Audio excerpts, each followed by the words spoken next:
Talk Radio. Thank you very much to the Asher Gould Show featuring James.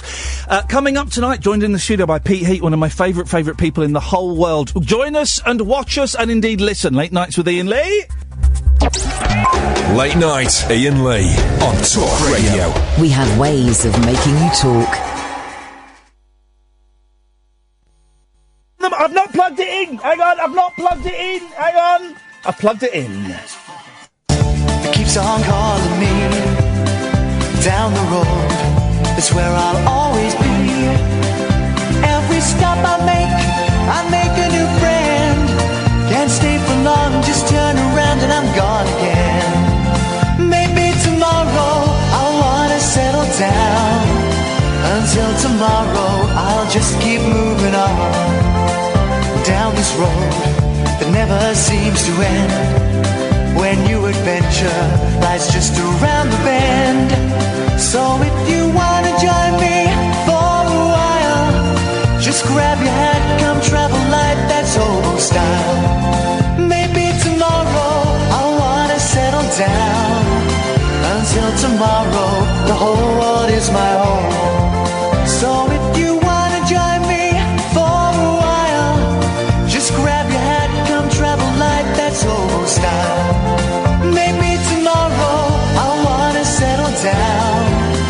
Until tomorrow I'll just keep moving on.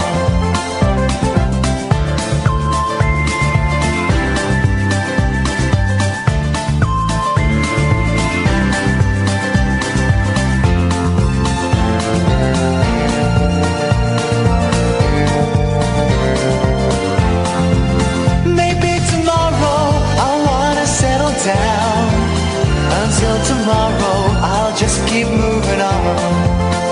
There's a world that's waiting to unfold, a brand new tale no one has ever told. We've journeyed far but you know it won't be long. We're almost there and we paid our fare with a hobo song. Maybe tomorrow I'll wanna settle down. Until tomorrow, I'll just keep moving on. So if you wanna join me for a while, just grab your hat, come travel light, that's hobo style. There we go. Maybe tomorrow I'll find what I call home, home, home. Until tomorrow, you know I'm free to roam. Ladies and indeed gentlemen, thank you. If you are listening to us on talkradio.co.uk, if you have retuned your Dib-Dob radios, or even if you are watching us now on youtube.com/rabbithole, I recommend you watch certainly the first bit of the show, because we are joined by one of my favourite people, and I say that to literally everybody that comes in, Pete. It's magician Pete Heat. Peter Heat, of course, is short for Peter Heater. Pete, nice to see you. Nice to see you. You don't come a little bit closer to the microphone, because they're rubbish. And you only need the headphones if we get callers. Okay. So it's up to you if you want to wear them and look cool, like me. I do want to look like you. Well, we do look similar, in that we are both old. Tall. Well, how old are you? You're a young. Not as old as you. Sure, no, I'm getting old. I'm you're cutting me off. So, I've got to go home. Thanks for coming in. Yeah. Goodbye. No, I'm 34. 34. Are you really? Yeah. I'm going to be 44 in a couple of weeks. I'm literally old enough to be your dad. If from the council estate I grew up on, those stats aren't actually too far out. You've obviously had a tough life, but we are both tall. We are both, well, strikingly handsome. Yes, you're a lot slimmer than me. Can I give you some more? You know, you get these things. What would you say to yourself 10 years ago? I feel that I'm talking to myself 10 years ago, talking to you. Really? When you hit 40, it's all going to start. You get this. Seriously, I once had the body shape of you, and then I hit 40. I also stopped doing loads of cocaine. But once those changes have been made in my life, I became overweight. So. Just bear that in mind. Still to come. Pete Heat, at Pete Heat on Twitter. If you've followed this show and other shows I've done, Pete is a regular guest. He's a magician. And what was cool is when I was talking to the sports boys, Andy Goldstein and Jason Cundy. Andy had the same reaction I had. We were chatting. I said, I've got a magician coming in. He went, what? So we've got a magician coming in. What, a real one? Who is he? Is he famous? My mate Pete. He's not famous, but he's brilliant. Get him to come and do a trick for us. And he had that, there is that reaction that, I don't know if it's mainly men, you'll know this, but the men of an age, when magic is talked about, he does what he became 12 years old. Yeah. Is it mainly a bloke's thing? Yeah, it's mainly men who get that real childish excitement, definitely. But women, like, this is a massively stereotyping, but women tend to love the whole mind reading thing, and they just go weird about that. Like you know, if I do something where I guess a word that a woman's thinking of, that'll generally that'll blow them away. And but the men want to see stuff disappear, and they want to see like they want the coin to be behind their ear. Yeah. No. Are you aware of Limmy, the Scottish comedian? I love Limmy. I'm a massive Limmy fan. He's brilliant, isn't he? He's been on the show, and he's such a nice bloke. And I've just started listening to his new audiobook. That's Your Lot. I've read it just finished the story about the clown. Yes. Literally, as I was driving, I've just listened to it. As I was driving in, I thought, oh, how apt this, because you're coming in. And Limmy's short stories, I mean, that boy needs a good talking to from his parents. Because you just don't know. Some of them sort of just peter out. And some of them have got the darkest turns. And the story about the clown doing a magic trick, and it's a lovely story. It goes on for quite a long time. Then at the end, he just makes a kid disappear and and he can't bring him back, and he can't understand why people are getting so angry with him. Have you ever done that? Have you? I'm not legally allowed to talk about that. I'm not supposed to anyway. No comment. Let's. Oh, that's my son telling me I've got an email. He comes wherever I go. Let's do the business first, because you've got a show coming up. We're going to mention it now. We'll mention it at the end as well. And thank you, Ed. And we will tweet the hell out of it. So tell me about this show you've got coming up. Yes, so I'm putting on a magic show. Like, it's basically it's me. I'm hosting it. And I'm bringing on a couple of my mates who are brilliant magicians as well, and it's going to be brilliant. So there's a venue called Omera, which is Omeara. This is in London, guys. So the rest of the country, get knotted. Yeah. Get knotted. It's right. It's very near London Bridge Station, and it's a friend of mine that owns the venue. And it's just a really nice, cool little space. It's not going to be an intimate sort of 60 seats, so it's not a massive thing, but that means you get an amazing view of the magic. There's me doing my thing, my lanky wizardry. You're right, because I mean, I've seen Darren Brown do the theatres and stuff, and it's great. You know, it's an amazing show, but there is something about being sat in a small, intimate venue, a club or a tiny theatre, and being on top of the magic that just makes it very special. Makes it much more real, because people can see there's no trapdoors or there's no, it's all actually happening. So it's on the 11th of June, on a Sunday, 11th of June. Which is the day that me and Kath go off to New York. Otherwise, I'd be there. I would be there. And I would, because I love it. I love magic so much. And every time we meet, you say, well, I'll teach you some tricks. And I just haven't got, I think I've got like Elton John, fat fingers. They're not dexterous. No, they look all right. I reckon you could do it. One day we'll do a lesson. The best way to get these tickets, by the way, let's get this out of the way. Yes. If you go to my Twitter at Pete Heat, or on Facebook, I'm Pete Heat Magician. You'll find my page. Just search for me on Twitter or Facebook. And I will have posted about it like today and yesterday, and basically there are ticket links there. It's £12 plus a little booking fee. Come on, that's nothing. It's nothing. Yeah, and it's me. There's a guy called Card Ninja, right? Who have you seen him? Yeah, you remember, because the way we met was at the Domino. It was that. But then you came and did a gig for me when I was doing Set the Agenda. Now you came and played in the big pub. I don't think you ever played the small room, did you? I don't think so. We did it. Me and my mate James put this variety night on. This was years ago, and we started off in this small room above a pub in Camden. It was the weird shape. It was that shape. And it held 50 people, and there was no air conditioning, and it was boiling. And we had the Card Ninja came in. Yeah. And he kind of laughed, because he was playing bigger venues, and he laughed and he went, I don't know what I can do in this. I'll do my best. And his cards were dropping because it was so sweaty, but his act was incredible. It's brilliant, isn't it? It was incredible. Oh, brilliant. I'm glad you've got him on. So he does, well, as you know, he's like there's that X-Man kind of comic character called Gambit, who you may or may not know. I don't know Gambit. No. Yeah, basically he chucks playing cards, uses them as a weapon, and it's basically like a real life Gambit. You know, he could probably kill someone with a card. He does. He was getting it in the wall and stuff. And he's very funny as well. He's like a proper, you know, he's a professional comedian. He does stuff without cards as well, but I'm getting his card out. It's him. Who else have we got? There's a guy called Neil Henry. I don't know if you've ever seen him. I don't know Neil. Kind of comedy, magic, mind reading sort of stuff. Yeah, anyway, very, very funny guy.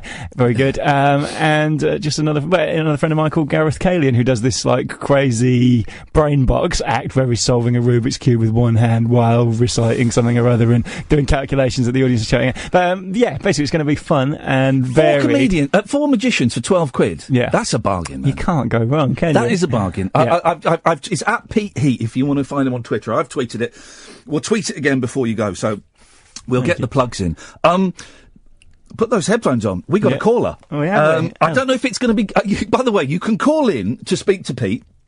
You can call in and do magic, or you can just call in and be random. So I don't know where this call's going to go. 0344 499 1000. It's Alan Caddick. Evening, Pete. Good evening, Alan. I'm watching for the first time on YouTube. Oh, you're watching us? Hi. Hello, Alan. Yeah, but Speed just was live streaming just went, now we've got you back. That's great news, Alan. I'm so pleased. Do you want to talk magic, or have you just called in to flirt?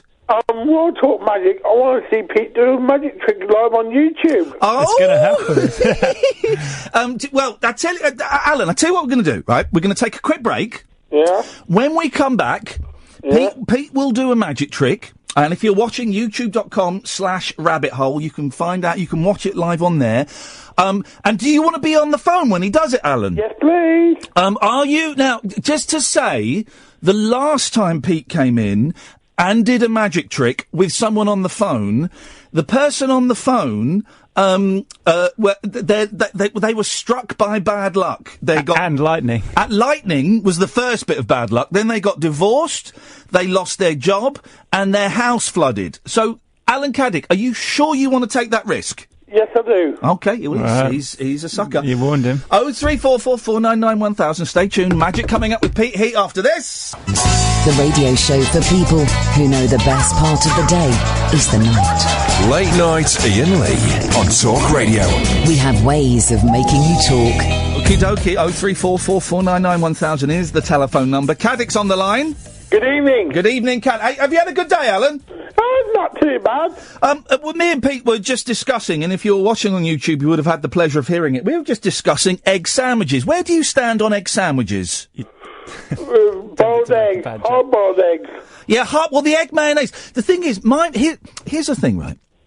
One of my hard-boiled egg sandwich, egg mayonnaise. I had one the other day for the first time in years. It was boring. But one of my favourite sandwiches is a slight variation. It's a fried egg in a sandwich. That's a traditional breakfast.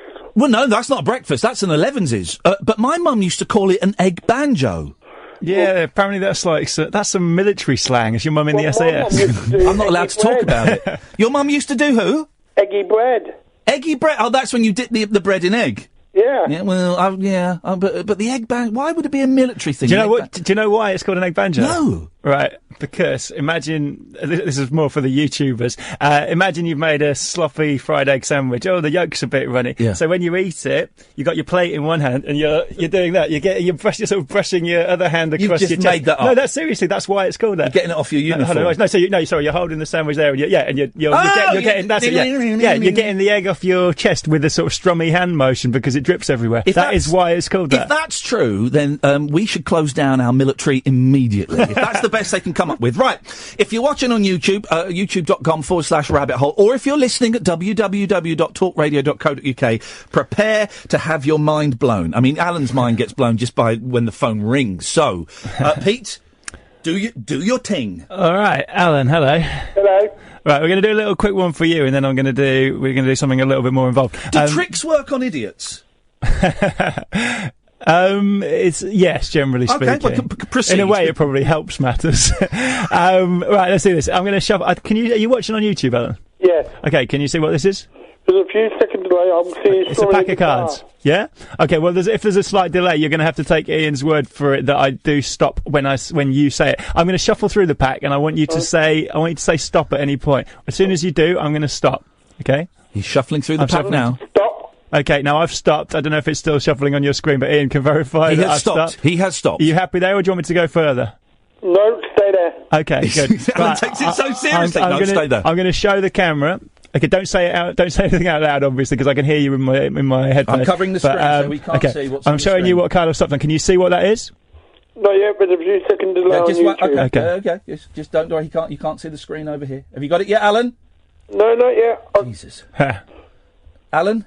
I can see you softening my deck. Oh, for Christ. Oh my God. Okay, we've gone back in time. Oh, jeez. This trick could take the whole hour. I'm holding. Yeah, Alan? I can see the back of the card. Oh my God, this isn't working, is it? No, it's working. It's working. Yeah, I can see you holding one card. Right. Okay, you can see the card. Can you see it now? I can see the back of the card. Can you see the front of the card? No, not yet. God almighty! It's the front now. Right, don't say what it is! He can see it now. Okay, I'm holding one card towards the camera. That's the one that you stopped on. You can see what that is, yeah? Yeah. Okay, good. We're all right. Okay, we're caught up. Now, don't say it out loud, obviously. I'm going to drop that down so I can't look at it. Okay, and I'm putting the cards down. Okay. Now, earlier, Ian, I was doing a trick where I got your mate to sign the card. Well, Andy Goldstein's not my mate, but yes, point taken. Point taken. And I'm going to try something with the pen. Okay. So obviously, you can't sign it, Andy, because you're...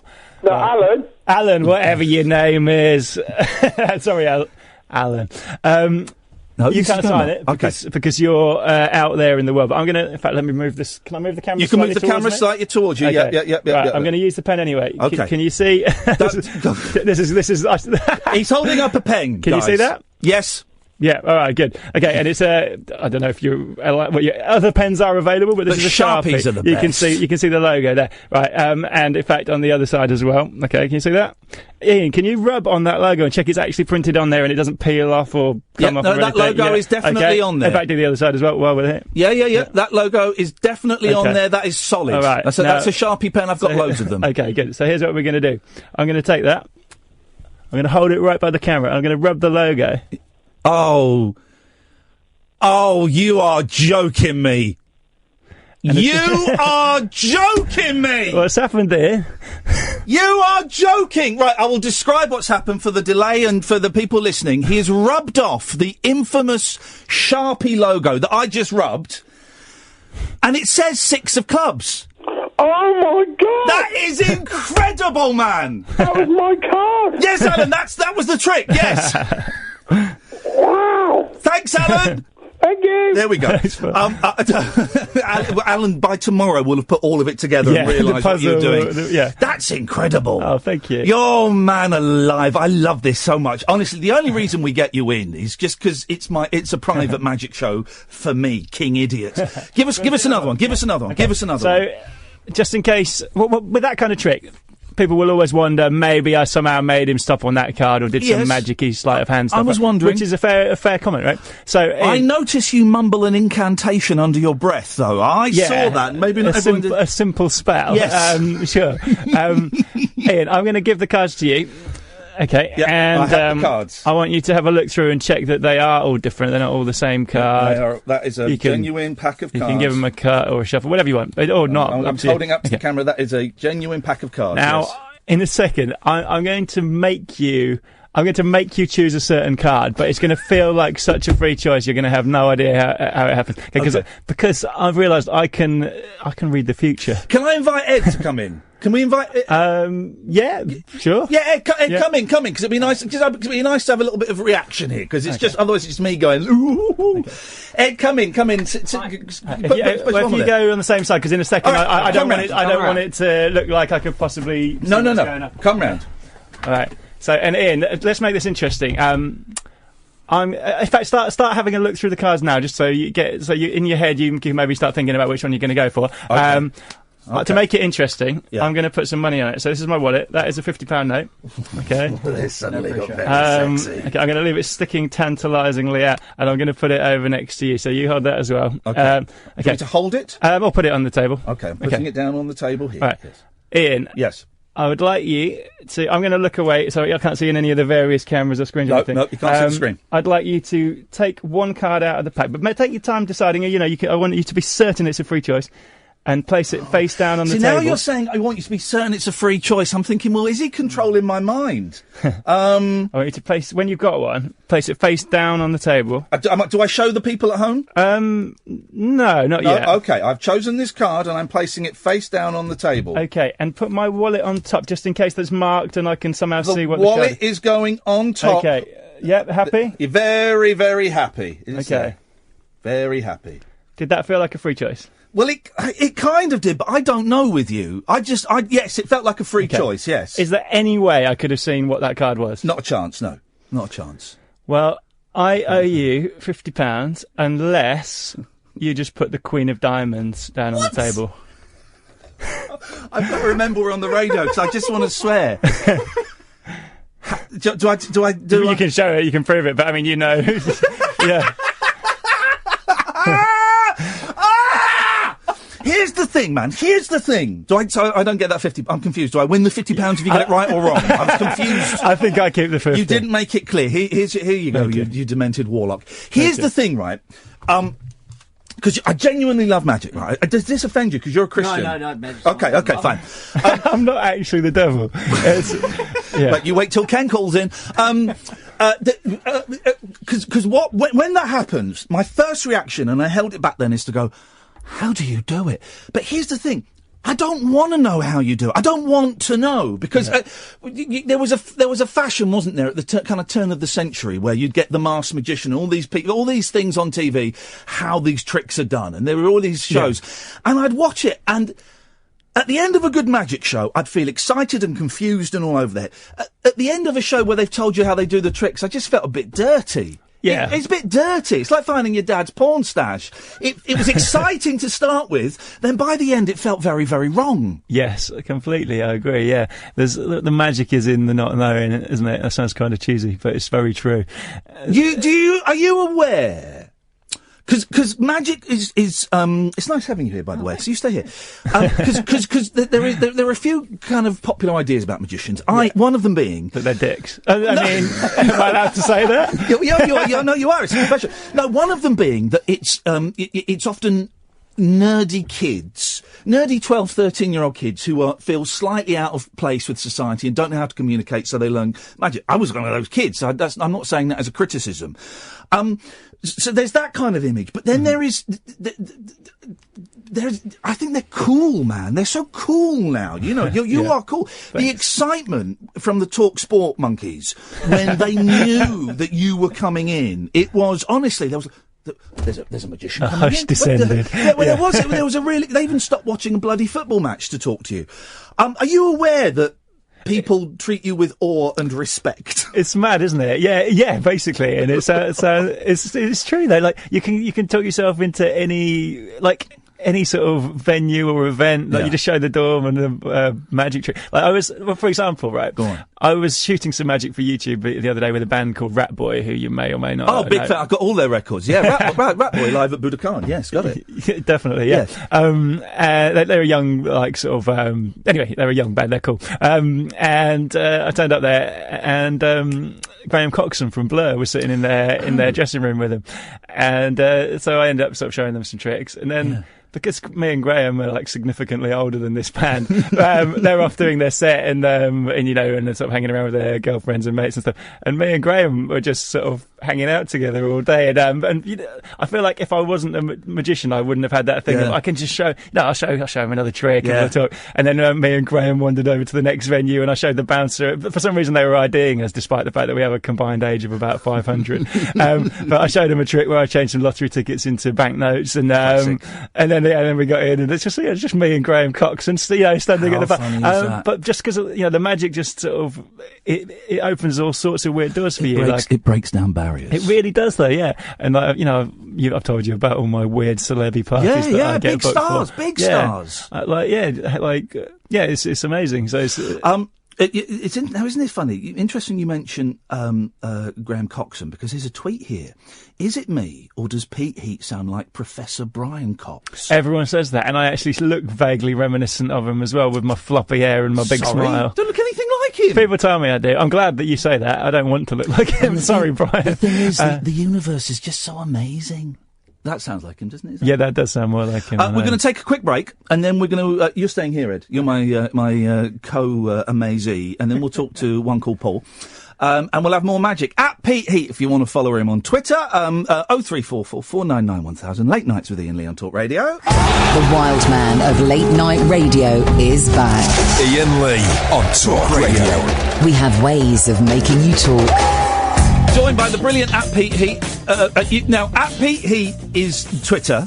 Yeah. You've got a website, haven't you? Yeah, peteheat.co.uk. Who's got .com? I felt, for some reason, I thought .co.uk seemed better. I should probably get both, shouldn't I? Why not splash out? Should we see if someone's got peteheat.com? I bet someone will have got it in 14 seconds. Yeah, and then, yeah, exactly. They're trying to sell it to me. peteheat.com. Let's see what we've got here. Wow, it's an American magician who looks really cool. No, it's you can buy it for $1,895. Really? Has someone just registered? Yes. And the thing is, that you, Ian? Yes, it was. I can work out a very reasonable deal for you. No, because I'm getting for a podcast I do, and I've been looking at domain names, and there's something about the .com. There's something about there is. the .com. I should have gone with my gut and gone with the .com. You blew it, mate. Now you're going to be British forever. Let's go to Paul in Stoke Poges. Hi, how you doing? Yeah, I'm all right, Paul. How are you doing? You all right? Yeah, I'd just like to talk a bit about, is your magician man still there? He is. Oh, sorry. Yeah, hello. Were you going to cut Pete, to is it? It is, yeah. Hi, how you doing? All right, two things, right? I love magic, yeah? Oh, yeah. I love close-up magic. Yeah. I'm amazed by what you've done tonight by doing a trick over the radio. Yeah. That's just for starters. This was because this. When were the first? We got you in at Absolute, didn't we? The first time, did you come in there? Yes. Yeah. And that was kind of the joke. Was we're going to get a magician in and do. But I think it works. I think it works beautifully. I think it does. And it used to be before TV existed. There were lots of magic shows on the radio. Yeah. A lot of the sort of mind reading stuff, because a lot of that you don't really need to see as much. I mean, obviously you want to see proof as a listener that something has actually happened at all. Yes. But. Anyway, carry on. That's that conversation over. Yeah, sorry. Yes, onwards. Ian, I've just thought, just say yes, Paul. Yes, Paul. Oh, like Paul Daniels. Yes, Paul. Okay, two things. One, I love close hand magic. You get at dinner do's and things like that. I do a lot of that. Yeah. You do that? Do you do those gigs? Yeah. I was recommended a book by one of them by a magician once when I went to one of those. He recommended, and I bought a book called The Royal Road to Card Magic. Yeah. Yeah. I've read that from cover to cover, and I still can't work most This is the thing. I bought a card book. It may have been that one, and I read it, and I spent like 2 days on a holiday trying to learn one poxy trick, and I couldn't do it. Yeah. No. What you want is for someone to teach you. I think Card Magic, I think people will tell you, is like a real classic. good one, isn't It's it? a classic. Yeah. It is, but it's also about 100 years old, and it's and not everyone learns magic that well from books, because I mean that is actually how I learned. But magic's a very visual thing, and so you can read this really boring, dry paragraph and not have any idea of how it's actually supposed to look. But it's not necessaryly the most exciting book. Have you ever thought about writing a book or doing a DVD on how to do it? I've thought about it, and then but only as but in fact I was approached by a publisher last year, the year before last. I was approached by a publisher who wanted me to write a book on magic for kids, like cool magic, sort of street magic for kids, and I almost did it, but then I got a TV show and I was like, I got no time. Sorry. Your face Can I finally say, Pete, have you ever read a novel called Carter Beats the Devil by I haven't. It's a great novel. Yeah, I loved it. Yeah, not many people know that, do they? We've got that. It was a bestseller, so probably quite a few. We've got that book in my house, and I don't know how it got there. Do you know part of it is actual truth? Sorry? Do you know part of it is actual based on truth? Carter the Great was a real magician. The author, so the author did his research. Do you mean Carter the Unstoppable Sex Machine, the band? America disappear. Oh? Sorry, say that again. And made the president of the USA disappear. Hey, I wish someone would do that right now, am I right? You set him up, Paul, I'll knock him down. Yeah. Paul, I'm going to cut you off. No worries. I'm keeping Paul had the Saturday with his kid. I'm wondering how that went. Anyway, perform, monkey, perform. Okay, let's do it. So just then, I got you to choose a card and showed that I could predict it, right? Yeah, look, me and Ed are both now like, come on, all right, give us the good stuff. This time, give us the good stuff. This time, it's not. How am I going to phrase it? This time, it's not you that's going to name or choose a card. It's someone's going to tweet in or call in or whatever. Okay. But first, I'm going to make a little prediction. So I'm going to give you a playing card to hold, but I want you to hold it facing away from you, so you can't see what that card is, Ian. Okay, but they can see it on the. No, so I'm going to come over there in a second. That's a trick. You're going to hold. Basically, let me show you. You're going to hold this card facing away from you. Yes. So it's facing sort of this way. This way. Okay. Okay. So you can't see what it is. I'm going to then take a picture of you holding the card. Oh, okay. Yeah. So we can prove later that was actually. I'll tell you what we'll do is let's put the camera on you. There we go. So they can't see me. Okay. Or do you want the camera on me? Let's put the camera on me, you, and I'm going to turn away. You is right. Good. Okay. Right. So I can take my headphones off, can't I? You can take your headphones off. Right. Let's do this. Okay. Okay. You haven't seen what the card is yet, have you? No, sir. No, I've not seen anything. All right. Good. So I am being handed a card. Hold it right in the middle. By being the edge. Get you right by the edge. There. Okay. I am holding a card away from me between my thumb and forefinger. I cannot see what it is. Pete is taking a picture. Get it in focus. If this card says "I am a dick," I wish you did. Oh, sorry, no. Let's do that again. Keep still. He's as good. I'm getting a bit nervous. Look, I'm shaking. He's as good at taking pictures as I am. Yeah, that should do it. Brilliant. Okay. Obviously, I'm not going to show you that yet. Because, No, I've handed the card back. So I cannot see. So the only proof of what that card was is on this photograph, because I'm going to bury the card in the deck as well. Okay. Both cameras are on. All right. Now, how are we gonna have this select? I think the best way would probably be if someone tweets in. If we get the listeners to tweet in a random playing card name, and then you can scroll through and you can see which one we want to go for. Guys, if you can tweet at Iain Lee, tweet in a random playing card, please.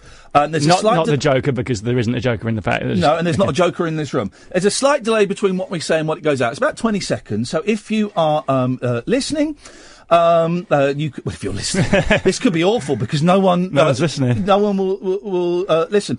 If you are listening, tweet at Iain Lee. I want you to tweet the name of a playing card, please. And are you telling me that you're going to? Firstly, I think not only can I control one specific listener to type the right card, I can also control you and as to which card you choose. Oh God!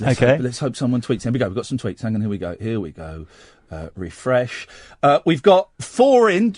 Okay. Do I pick one of these at random? It's up to you. Do you want to wait until there's a couple more? Do you want to leave it? Okay. We've got 4 in. Let's wait. Just in case it's my mates tweeting in. It's not, but it might be. 1, 2, 3, 4, 5, 6, 7, 8. And if you're following me on Twitter, you can see we've got these 8.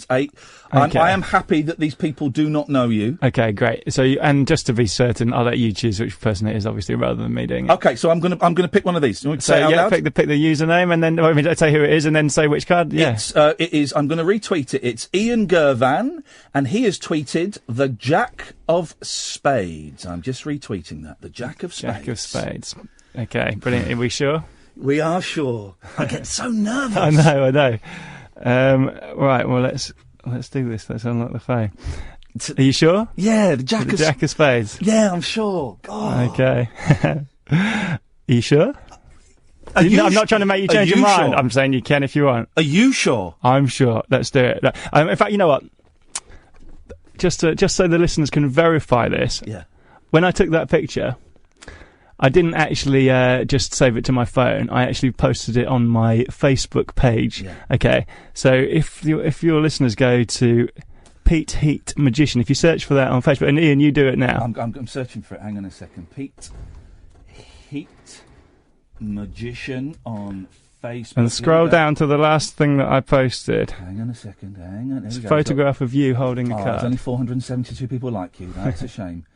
The last thing you posted. Oh, don't scroll down. No, not that. That's just come up. That's you looking sexy. It's me looking sexy with Graham Coxon. Keep going. It's my video. Oh! Oh my God! Oh my God! Look at that! Look at that! Get out of my studio. How the... Oh, mate, come on. That is absolutely brilliant. Thank you very much. You entered me, didn't you? You entered me. Wow. Wowzers. I'll tweet the link for that as well. Let's have a quick break, shall we? Late night conversation worth losing sleep over. Iain Lee. On air and off the leash. On Talk Radio. We have ways of making you talk. Ed has joined me in the studio. Hello. Which is on you. Kath's not in tonight. Kath's not feeling well. Get well soon, Kath. So we've got Emma out there. Ed's in here. And Pete Heat is... We've got Pete for another 15 minutes or so before we burn him at the stake. Let's go to Ryan. Good evening, Ryan. Good evening, sir. Good evening, Ryan. I've got a few things for you. Okay. One, how does it feel having a magician enter you? I feel violated. If I'm completely honest, I feel violated and cheap. But there was a thrill. It has to be said. But it was magical. It was magical. Yes. I saw your reaction. Okay. That was genuine. Okay. I think we've got the buggery reference sorted there. Yes. Next point. I've got a couple. One, I was down in my garden today. I've just moved into a place that's got a garden. Well done. Congratulations. Thank you very much, sir. And it's got like a tree shrub area. Yes. And do you want Pete to get rid of it for you? Pete, do you do manual labour? No. Yeah, I want to keep the trees, so you don't need to send around the tree cutting people. Yes. But I went looking because we've realised we've got a fox den. Right. At the end of the garden. Yes. And every time I've gone looking for it, for some reason, rather than look on the ground, I've ended up the tree. What do you mean you've ended up the tree? Like climbing up the tree. Right. Okay. So I've gone looking for a fox den, yes. which is underground, but ended up climbing up the tree. You're thinking of bears. Bears live up in trees. Yes. I've gone the wrong way. Is it conkers? Is it conkers that get rid of foxes? No, it's lion's urine. Lion's urine in the garden will get rid of them. I'm going to buy some on Amazon. Yes. For that. Yeah. And you have to go to the Amazon. I fell out of the tree the second time. Uh-oh. And I've ended up with a really bizarre cut on my leg. Okay.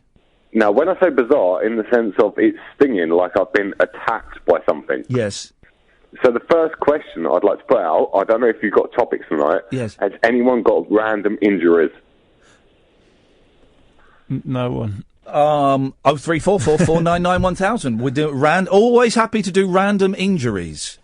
And I also have another topic for you. Okay, we finish at 1, Ryan. So let's keep them. This is quick. Keep them coming. Yeah. So, if you was a cartoon character, which one would you be? I would be Barney Rubble because his wife was fit. Well, there you go. That's solved then. Thanks for calling. 03444991000 is the telephone number. You sure you want these people coming to your show? Because these people are going to come to your show. Remind us where and when again. I've just tweeted the ticket links, but remind us where and when it's happening. O'Meara, near London Bridge. Yep. It's the 11th of June. 7 p.m. Why aren't you famous? And I mean that genuinely, because I think you're brilliant. I think you're brilliant, and I love magic, and I think you're brilliant. Someone mentioned Paul Daniels earlier on, and I think Paul Daniels was one of the greatest magicians I've ever seen.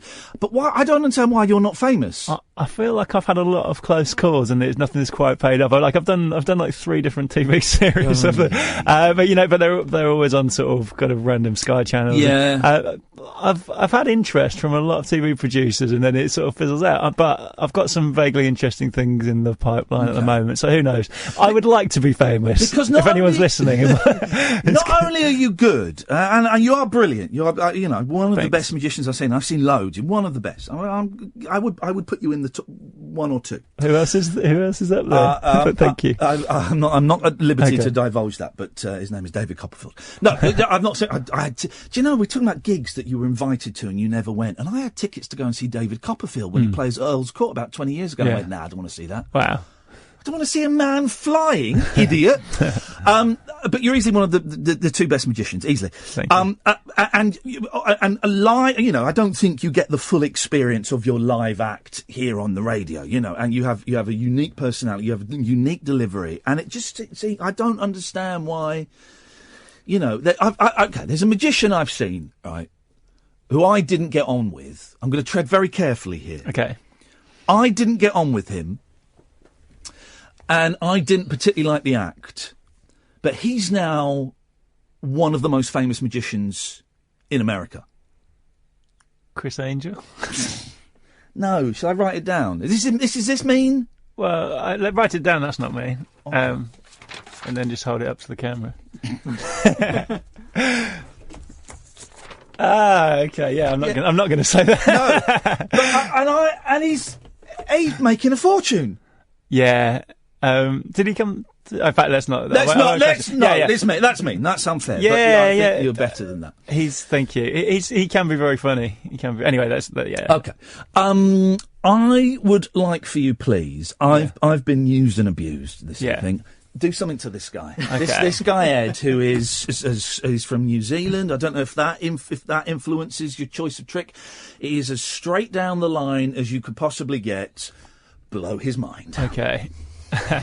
Well, you know, I'm going to do this for both of you, though. Okay. And let's get the money back involved. There's the £50 note again. Okay. Ian, you have. That talks to me. Yeah. There we go. You have a phone there. Yes, I have Can an I iPhone. borrow it? Yes, you may borrow Thank my you. iPhone. Yes. I'll be careful. Just don't don't worry. look at my browsing history. I can make it disappear if you want. Please. So That's what should the we ultimate do? magic trick right Yeah, there. there we go. Let's go to the calculator. I'm going to get you two in a second between you to generate a sort of random number. Easy. Okay. 3. There we go. We did it. No, like a long random number. So, in fact, hold on. Let me. In fact, I don't know why I've got the phone as you do it.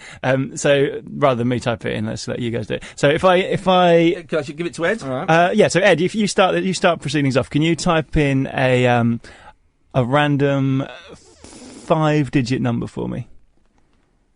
Okay, done. Okay. And press the plus key. Mm-hmm. Right. And then if Ian, if you could type in about a 6-digit number. A 6-digit number. Yeah. Hang on, that's 5. You need one more. Well, yeah, thank you. Okay. And then, Thanks, Ed. and then press the plus key. The plus key has been pressed, yes. Okay. And then if you could type in, let's make it more interesting, a 7-digit number. Okay, so that's one more than last. All right, Ed, don't take the mick. It's been a long day. 1, 2, 3, 4, 5, 6, 7. Yes. Okay. And have you pressed plus yet? Oh, yeah, plus. Yeah, great. And Ian, this will be the last one. Yeah. If you type in an 8-digit That number. makes sense, doesn't it? Yeah. So 1, 2, 3, 4, 5, 6, 7, 8. And then press equals. Yeah. Okay. Now, you should have arrived at quite a long number now, It's right? a very long number. Yeah. Yeah. Okay. I'm going to try and tell you what that number is. Obviously, I can't see it. I mean, you know I can't see what that number is, but it's just for the people on camera. Sorry, for the people watching, there's no way I don't think you're not even showing the screen, right? Which is good. I guess there's no way I can see it on any of these screens. Good. If I can't tell you what the number is, then let me get the banknote out. Then you win the £50 note here. Bring it on, Peter. Okay. Bring it on. In fact, let me give it to you to hold, so I can't change my mind. Okay. Right. So you're looking at a number. Be careful, because that £50 note might just turn into spiders or something. I know how he works. It's magic. Yes. Think of the first digit of that result. So of that long number you've got there, think of the first digit. Yeah. Mm-hmm. Okay, that's a 3. Mm-hmm. Yeah, is that right? Yeah, that's a good guess. Yeah. Okay, all right. It's an accurate guess. Okay, so think of the second digit. Yeah. Okay, I think that's a 2. Oh, come off it. Okay, and then it goes 4, 2, 5, 8, 9, 7. Sweet Lord!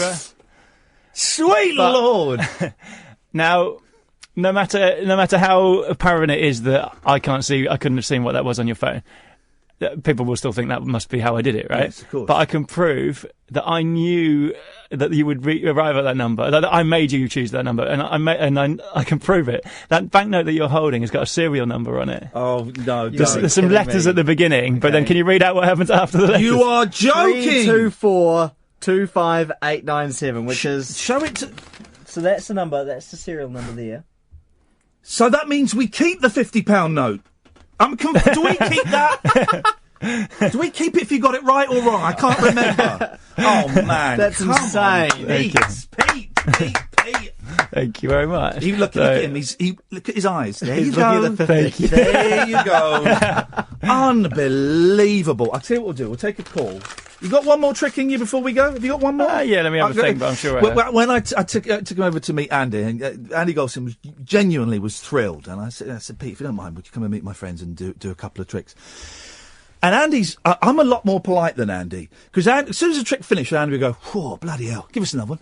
And literally, Pete banged out about 20 tricks in Go on, give us another. Go on, give us another one. Boom, boom, boom, boom. You know, and in the end, he had to resort to pulling 50p pieces out from behind his ear, but he did it brilliantly. Let's take a call. Good evening, Hannah. Yeah, go on, give us another trick. No. What have you called in for? I want another trick. Well, you can't. You'll have to pay. June the 11th. Is it the? Why can't I remember the date? The 11th. Yeah. I think you've touched my mind. I've put some other numbers in there, haven't I? I don't know if your parents are still around, but yes. What did they think when you kind of you said, I think I'm going to go for the magic. I think I'm going to put all my cards on magic. Bless them, and I would probably have done exactly the same. They weren't too keen, but yeah, no, I mean, I think, like I say, I would have done exactly the same. I went through university, I did English, I was going to be some sort of journalist or something, and then it's like saying I'm off to join the circus. I bet. Are you really, or do you want to get a job? Are they proud of you now, though? Do they get it now? They're lovely. I think the thing that swung it, because I think they thought, and it was kind of partly true, I think they thought I was just sort of drifting around London, sleeping on mates' sofas and doing card tricks every now and then, just for a few quid from problem with that. But I kind of did start out like that, because obviously you don't start out with a big list of clients, and but then obviously you do one event leads to another, and eventually you're going somewhere with it. But I think the thing that swung it is I sent them an iPlayer link to this. I shot a TV thing over for BBC Northern Ireland, and I was like, there you go, that's my show, and they were like, oh, okay, that's like a real thing. Tangible that they can really see. The BBC. I know you've got a kid, and I've got my two little boys are 7 and 5, and I really want to get over to them that anything is possible. They want to end up doing this. They end up doing this. If they choose what you do, then that there is no limit to what you can do and what is a viable career. Yeah, absolutely. Yeah. Career. Listen to us. We've got a couple of minutes. Give us one more trick, and then you've earned your keep, and you can go home. Go on. You can have another exam. I had something in mind, and I've just forgotten what it was. Do you have any coins on you? Either of you? You got coins? Let me see. I might have, but ideally they'd be yours. Ed's got coins. Okay, great. You know what? What have we got? We got two different ones. Yep. Okay, so what have we got just for the people at home? Just 50p and a 20p. Okay, I'm going to come over there, but I'm going to talk louder so you can hear. In fact, just obviously you know they're your coins because they're from your pocket, but I'm going to get you to mark them as well, just so you know that I don't switch them or do any sneaky magic. I'm coming round. Don't you worry. Okay. He is moving round the studio. Hello. There's a pen. On the 20p. Yes. Can you put your initials on both sides of it first? And seeing as I could easily know your initials, maybe add some extra detail that I could. It's a 20p piece, Pete. It's tiny. I know. Okay. With a lot of my tricks, though, people think I'm going to do some sneaky. Steady. Sneaky shizzle. So let's have a way of safeguarding it. Okay. Cool. And let's hold that up to the and let's show the other side as well. Let's be double there we go. safe. It's done. Yep. Okay. Now while that dries, can you see that? Yep, we can see that. While that dries, on the 50p, can you draw something for me? Can you draw a little stick man? Stick man. But make him look like you. No, make it distinctive, basically. Okay. You've started off big. Well, it's 50p. I've got space. Okay. I've got space. Okay. Yeah. Both sides. We've got 3 minutes, guys. We've got 3 minutes. No, don't worry. We've got time for this. Okay. There we go. Okay, great. Okay, cool. Right. It is done. That is a good stick, man. Thank you. I think it's illegal to write on money, but never mind. Well, I've just incriminated myself on radio. There we go. There we go. All right. So let's try this. Okay. Here's the coins. Take them both for me so I can't cheat. Okay. Close your hand. Okay. Now imagine that so there's a 50 and a 20. Imagine I reach in and I take one of the coins out of your hand. Obviously, you can see I'm not holding anything. Yeah. But imagine I'm holding one of the coins. Which one am I holding? Which one have I taken out? I reckon he's taking the 20p. Okay. No, this is just your imagination, so that's fine. So it is the 20p then. Whatever you say is what's going to happen. So I'm holding the 20p. I'm holding nothing. He's holding nothing, but we're pretending there's a 20p piece there. Imagination. Okay. Yeah. So imagine that I take that 20p coin and I bend it. He's miming bending the coin. Okay, now, again, I'm not holding anything, I'm just pretending. Okay, and imagine I then drop it back into your hand. Obviously, nothing, none of those coins. Ed's fist is sealed with the coins in. this is just your imagination. You chose the 20p, and you just imagine me bending it. Okay. Now, did you feel anything in your hand as I was saying that? I didn't feel anything changed. I don't think so. All right, open your hand and have a look at what. Oh! Oh my goodness! Oh no! How? Oh and no! It's a legit coin. The 50 pence. Both coins are in there. The 50 pence was untouched. The 20 pence is bent. Ladies and gentlemen, Mr. Peter Heater, Pete Heat. To make it apparent on camera, if we point this down, you can. Here we go. Can you see that? That's on the table. That's. Oh, mate! What a trick! Oh, Pete, thank you, buddy. What a trick to end on. Go and sit down. Absolutely astounding. If you want to, I've tweeted the link at Pete Heat if you want to follow him on Twitter. If you want to see him on Facebook, he's only got 452 likes. Come on, guys, let's do a bit more. Bump it up. Bump it up. Pete Heat Magician, peteheat.co.uk. Yeah. The show is on June the 11th, and all the ticket details and all of that are there. On I've just Facebook tweeted and on my Twitter, the ticket link. Wow! The only problem now is I can't use it in the vending machine. So. That is you owe us true, £50. That is incredible, Pete. Thank you. Best luck with the show. You know you have an open invitation. Thank you very much. Come back. Always, Thank you. always a pleasure. Dear listener, we open the phone lines. We continue as per usual. 03444991000. Don't forget to tick your radar diaries. Late nights with Iain Lee on Talk Radio. Across the UK, online and on DAB. Take a far-out trip into the twilight zone of late-night radio with Iain Doo-Doo-Doo-Doo-Doo-Doo-Doo. Unmissable late-night radio with the original king of unconventional conversation. Make contact with Iain Lee. Late Night Iain Lee on Talk Radio. We have ways of making you talk. 03444991000 is the telephone number. Mr. Pete Heat has gone, dear listener. He has gone. What? Absolutely incredible. Love it. 03444991000 is the telephone number if you want to give us a call. Keith's on the line. Good evening, Keith. Hi, Ian. You all right? I'm all right, thank you. Did you listen to Pete, the magician? Well, I've got to be honest with you. I thought 4 tricks in an hour. I thought it was a bit slow, Ian, to be honest. Slow magic made me instantly think. You'll see what I'm thinking. Okay. Made me instantly think I could get my Harry to do fast magic. Well, blow him out the water, you know what I mean? Can Harry actually do magic? No, but I imagine you can teach it from the internet.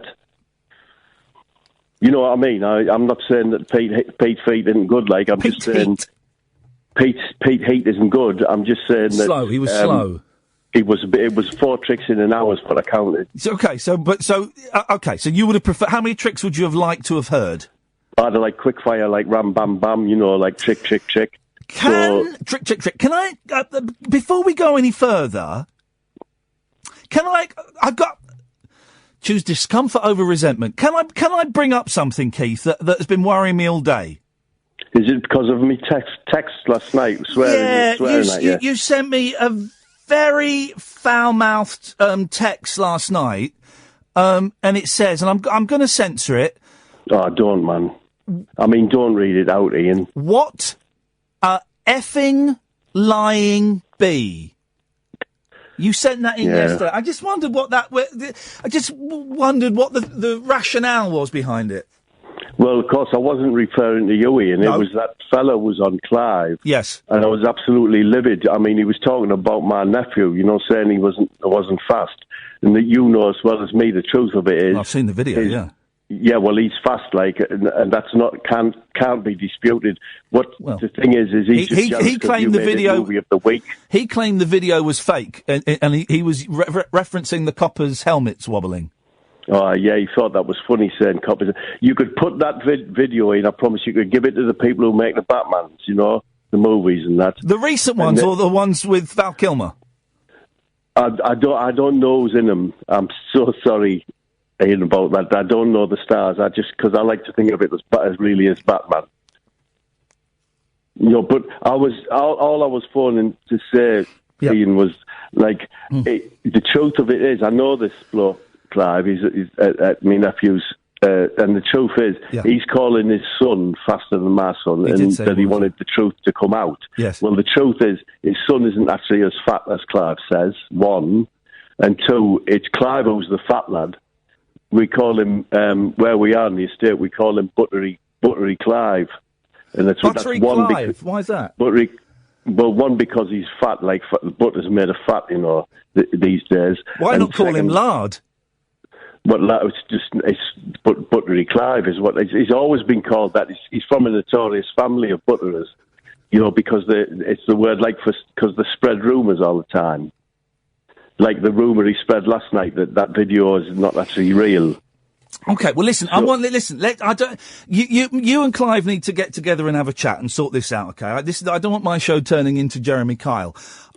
You mentioned that there might be another video of Harry eating was it jacket potatoes? No, it was hot dogs, but just the hot dog sausages, not the bun. But not the bun, no. So, but on the tin it says hot dog sausages, so it's just the hot dog sausages. But what I'm actually going to do, and I wouldn't have phoned if it wasn't for this Clive fella. Yeah. Because I was going to surprise you, because he's going to do, and I'm going to do it next Monday with him. He's going to do fast cycling, on his bike. Oh yeah. And you haven't reacted that favourably to it, but I'll send it in. And his might bikes get in the rabbit hole. Well, I don't know if it might not. Bikes. It's easy to be fast on a bike, isn't it? You don't see. There's ways of being faster, isn't there? If you think of it more stunt work. Well, because the way to get fast on a bike there's several ways. One is to go downhill. One is to kind of lean over, so you're like hunched over, so you're more aerodynamic. Aye. And the other is to be towed by a car. I'm not towing him on a car, Ian. I don't want to do that. Okay, just saying. Imagine this. Say, for example, you live in a world where the bike would take off from the ground surface. Yes. And the speed occurred once it had left the surface of, you know what I mean, had left the ground. Like a rocket bike? Well, mate, I didn't say that, Ian. No, I'm asking you. Are you saying Harry's got a rocket bike? Like Evel Knievel or Eddie Kidd?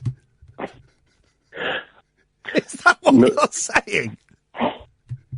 No, what I'm saying, Ian, is that if you can imagine that, yes, what a rocket bike would be like.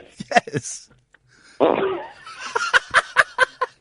Oh, I'm sorry to laugh, Keith, because I know you take these things very seriously. But it does feel like you've entered the world of fantasy. You're going to put your young nephew on a rocket bike to prove Buttery Clive wrong. That's what you're going to do. That's insane, man. Well, sounds to me like you're interested, though.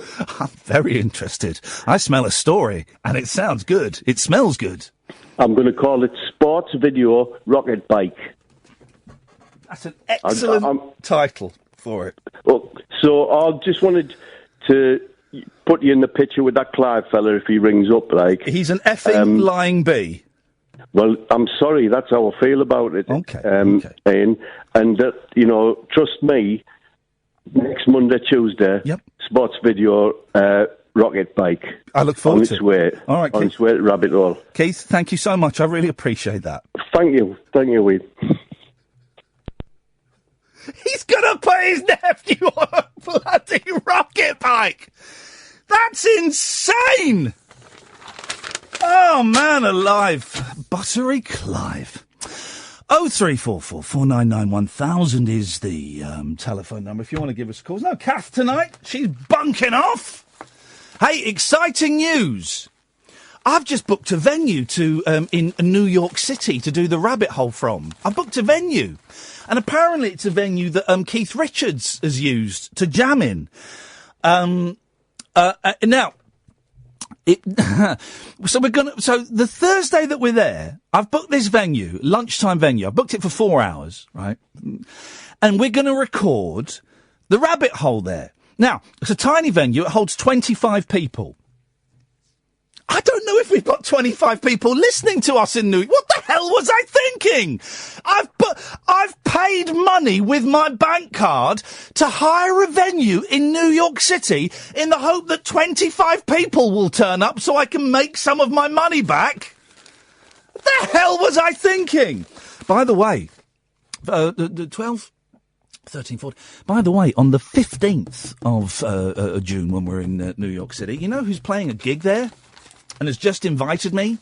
Oh, Stephen Page from the Bare Naked Ladies and Gentlemen. Oh, yeah, Stephen Page is playing a gig in New York when we're there, and we've been invited, and we're going to go and record some stuff there. How cool is that?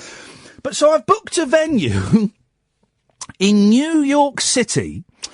I'm going to sell tickets, 25 tickets. I don't know anybody in New York City, but we're going to have a go. I'll let you know when tickets are available. Maybe like $20 or something. It was 20. What's that? 16 quid? I don't know. I don't really know how it works. Anyway, the New York show is looking more and more exciting as it goes on. Also, me and Kath taking the rabbit hole to Newcastle in July 7th, 9th of July. I think a Sunday in July. Taking it to the Edinburgh Festival. Get this, we're going to take it to the Edinburgh Festival, and get this. We're only doing one more London show this year because we're trying to take it all around the country. So we've got one London show booked at a venue in London, not the usual venue, in September. When tickets are available, I'll let you know. They're only going to be £12.50, no booking fee as well. So we've booked a venue in London, a different one, a bigger one, as I say, nicer one. That's inappropriate. That is inappropriate. Dear listener, this is Late Nights with Iain Lee. It's a radio show unlike any other in that I'm not going to sit here, and talk about, Ian Brady and bring back hanging and the politics and the manifestos and all of that stuff. I don't see any point in that. You can get that everywhere else. Yes, of course, when the listening figures come out on Thursday, we might go, well, Ian, you were wrong. You were wrong just allowing loonies to phone up and talk nonsense and slag off buttery Clive. You were wrong to do that. Well, I think I'm right.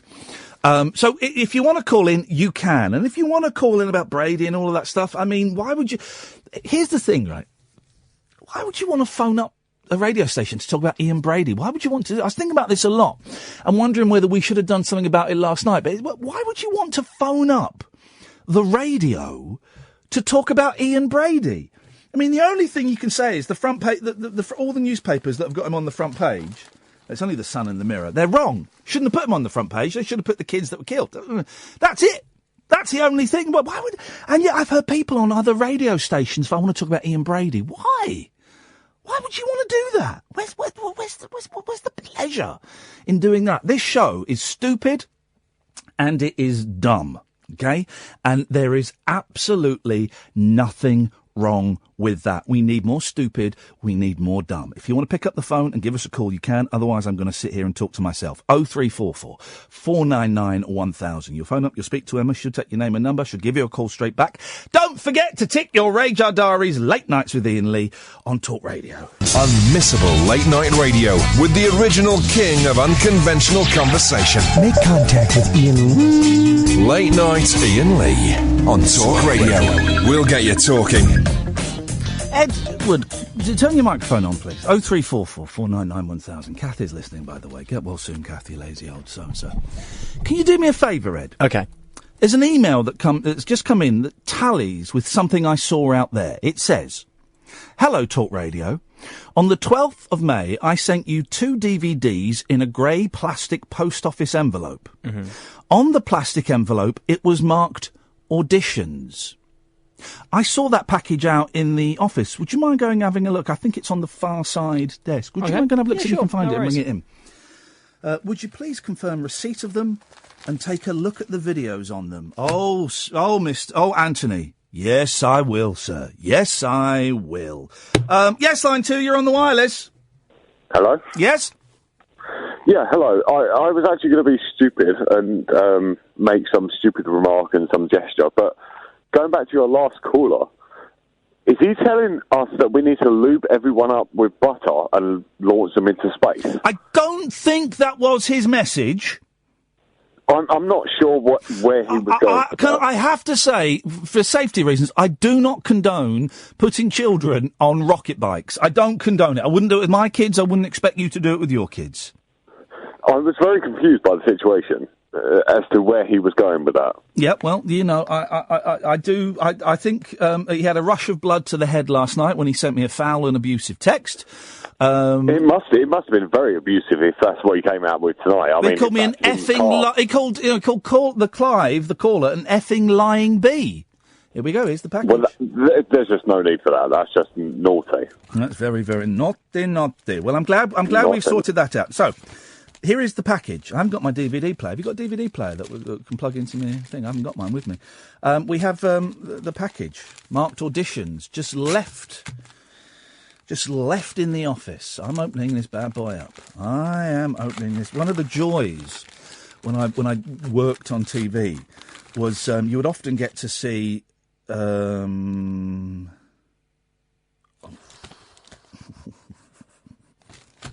You'd often get to see people's show reels, and some of them were brilliant, some of them weren't very good. Okay, so I've opened this envelope. Inside, it says here, "Dear producer," Ed, you are a producer, so this is meant for us, for you. "Please confirm receipt of this audition for your programme." Well, he's emailed in during this show, so I'm guessing. "Thank you. I have made videos that may bring in more listeners. I hope you can listen to them and see evidence of it." Okay, we are opening the second envelope. Here we go.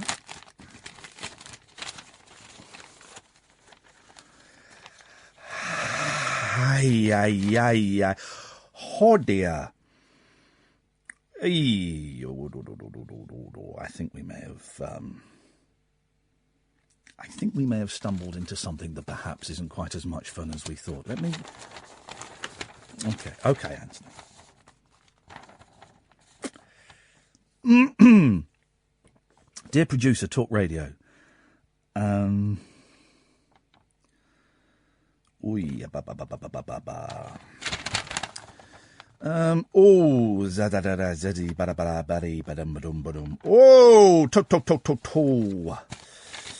This isn't the fun and frolics I was hoping it was going to be. Isn't it awkward now? It's awkward. Is it one of those envelopes that we then just pass on to Talk Sport? Oi! Oh dear! Hang on. Hey. Hey. Oh. Hey. I'm so far. I'm reading out all the bits I can read out that aren't libelous. Oh. Bum bum ba ba doo doo. Hey. Hey. So. Hey. Oh. Bristol. Aye. Ho. Again, just reading out all the bits I can read out that aren't libelous. Wish I hadn't opened this up. Hey. Oh, no. The government. Okie dokie. Yeah. Okay. Wowzers. Anthony. Hey, what I'm going to do is I'm going to give that back to Ed. And, I wish I hadn't opened those envelopes, as they're full of accusations. Ed, please take this from me. I thought it would be fun, but it's not. Thank you, Ed. Good luck. And please wipe my fingerprints off there as well, just to be safe. Just to be safe. Someone's asking me, Ian, why do you delete your tweets? I delete my tweets every single day. Have you read that, Ed? Hey, I delete my tweets every single day. If I don't do it every day, I do it every other day. You can check my history. I constantly do it. And I have no idea. I didn't mention that person that you're talking about. Here's the thing, guys. Here's the thing. There is someone who is trolling me and is threatening all kinds of legal action and stuff. Do you know what? I'm not playing his game. I'm 44. He's nearly 6. I'm not playing the game, dude. It ain't. Well, first of all, you don't scare me. You stopped scaring me about 6-7 weeks ago. It doesn't work. Not scared, Not interested. So you go off and you go and have a little Twitter spat with somebody else. Let's go to Pat. Good evening, Pat. Hello? Pat, I wish I hadn't... oh, it's Pat! Hi! Pat, I wish I hadn't opened that letter. Pat, I've got to say... I posted a video of you from your call from last night. Oh, what on? I put it on YouTube. Oh, I've only got a Nokia. Sorry? I've only got a Nokia. I can't access anything. You can't get YouTube on the Nokia? No, it's one of the old ones. You know, the ones that you place Snake on. Oh, I like Snake. I like Snake. I'm sure you do. It's the game. The game. I like the game. Well, let me just tell you how many views that video has had. Hang on. Yeah. Let me have a little look. 484 views. Is that good, Ian? It's pretty good. Yeah. I'm popular. You are popular. For those who don't know, Pat called in last night to play a very moving tribute to his grandmother Shirley, who passed away. And you played the Lovejoy theme, didn't you? Yeah, and basically because you've given me such confidence, like, to do it, and I'm all raring to. I'm all raring to go. Because if you let me do another later, it's up to you. I don't know. Oh yeah, hey, listen, you can do one any time. Do you want to do one tonight?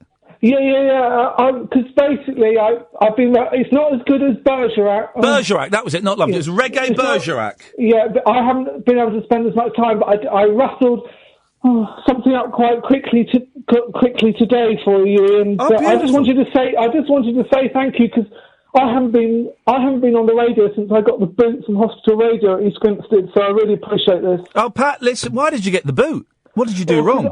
Well, I have my own shows for 2 shifts called Pat Can Play That at East Grinstead Hospital Radio. Pat Can Play That? Yeah, Pat Can Play That, and I played Disco Inferno and accidentally for 4 times, and someone from the Burns unit complained. Wowzers! Wowzers! That's uncomfortable. So I got the boot, so I lost all my confidence. And when you say Pat Can Play That, were you playing the songs on a keyboard, or were you playing the records? Well, I was playing the records, yeah, because they were like, you can do anything you like. And I was like, oh, great, can I call my own, like, name my own show? And he went, yeah. And I said, can I call it Pat Can Play That? And then he went, yeah, but Pat can't play that anymore. Okay, well, that's a shame. Well, Pat, on this show, you can play anything you want. What would you like to play for tonight? But it's rough. Can I play for you One-Handed Black Beauty? And why do you insist on doing it one-handed? Because I can only play one-handed, and I've got, like a finger infection on my middle finger, and it's got like a Wicklow and it's green, so I can't. It's difficult to play. And is it going to be Reggae Black Beauty? Because that would be appropriate. I haven't, no, because I spent quite a long time for my gran, but I just wanted to play something for you to say thank you. And there's a little thank you for you in it. Thank you, in it. Thank you, Pat. Away you go. Can you give me a second, Ian? Of course I can. Hello?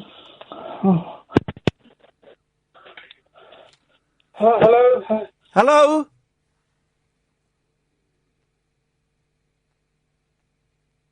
Hello? I've suddenly got all nervous. Just take a deep breath, Pat. And then take another one. There we go. You feel better now? Yeah, are you ready? I am ready. My neighbours are going to hate me, Ian. No, how could they? That you're bringing joy to the world. Thanks. Ready? Here we go. Come on. La la la la la la la la la.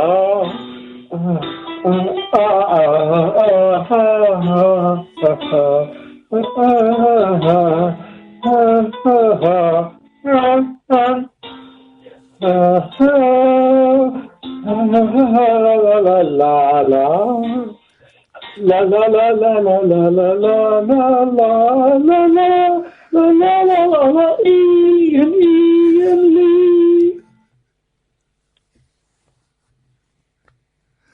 Hello? That was beautiful, Pat. Very moving. Are you sure? You're not taking the mic? Oh, God, no. That was brilliant. Do you know what? It'd be great if, like, I could like people could ask for a request one time and I'll come on and do it. Well, whereabouts are you based, Pat? Because I'm wondering if we get you into the studio one night. I'm from Purley. Where's that? That's not far from here. We're in Waterloo. Will you pay for my train fare because I don't get much on PIP? We couldn't really pay more than £10. Oh. So. You wouldn't pay for my taxi? No, God no.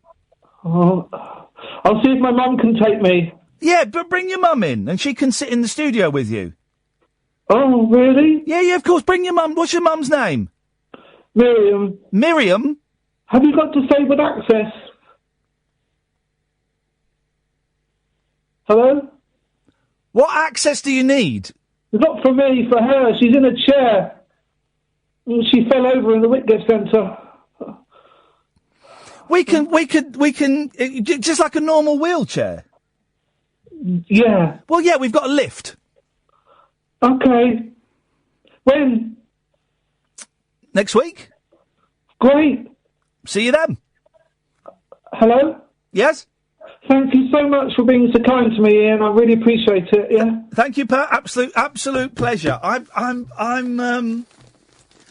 I'm genuinely perplexed by that one. Genuinely perplexed. Ed's read that letter. No, that's a hot potato. No, that's not an audition piece. That's not a show reel. Oh, well. Gavin and Jim, stay there. Come to you after this. The radio show for people who know the best part of the day is the night. Late Night Iain Lee on Talk Radio. We have ways of making you talk. Good evening, dear listener. If you are listening, welcome. Both cameras thing needs to change, that's fine. You can listen, so many ways you can listen. Here are two. Retune your DAB radios, or you can listen on talkradio.co.uk. And there's also Listen Again on there. So I meant to post a video today of how you can do the Listen Again. I've forgotten. If you've got a Radar Diary Sweet Lord ticket. 0344 499 1000 is the telephone number. Yes, Jim. Hi, Ian. How's it going? It's going all right, Jim. Thank you, mate. What you got for us? Well, I've not tuned in. I just turned on and I just thought, I'll just phone straight in and all you've done is talk nonsense. What was in the envelopes? I don't know. It was not a show reel as I expected. It was someone making quite serious accusations against someone else that they wanted us to investigate, and inappropriate for me. So Ed will deal with it as he sees fit. I don't really know how talk radio could possibly help, but What were you expecting when you opened it? Well, when it said audition on the front, I thought it would be a show reel. It'd be a fun, hey, I think I could be a really good presenter. Here's what I do. And it could not have been further from the truth. Couldn't have been further from the truth. Oh, sorry to hear that. I did think that the last caller, who I did listen to your YouTube clip of, I did think that I do have a Bon Tempi organ, and I could play Enter the Dragon, the theme tune to Enter the Dragon. How does the Enter the Dragon theme go? You have to give me he's going to play it! Flip it, Ed! Go on! Right, well, it wasn't saying as good as that because it's not got a reggae backing. No, but I like Enter the Dragon. It's a good film. Oh, I remember the theme. Down. Right, here we go. Here we go. Oh. 1 second. Right. I'll go silent for a second because I'll put the speaker in the other. 1 second. Oh.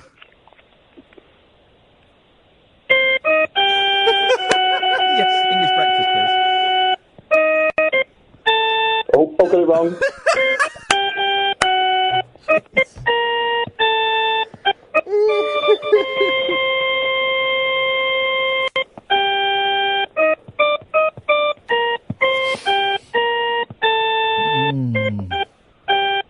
Something like that. That's Oh, mate, well done. I was nearly there.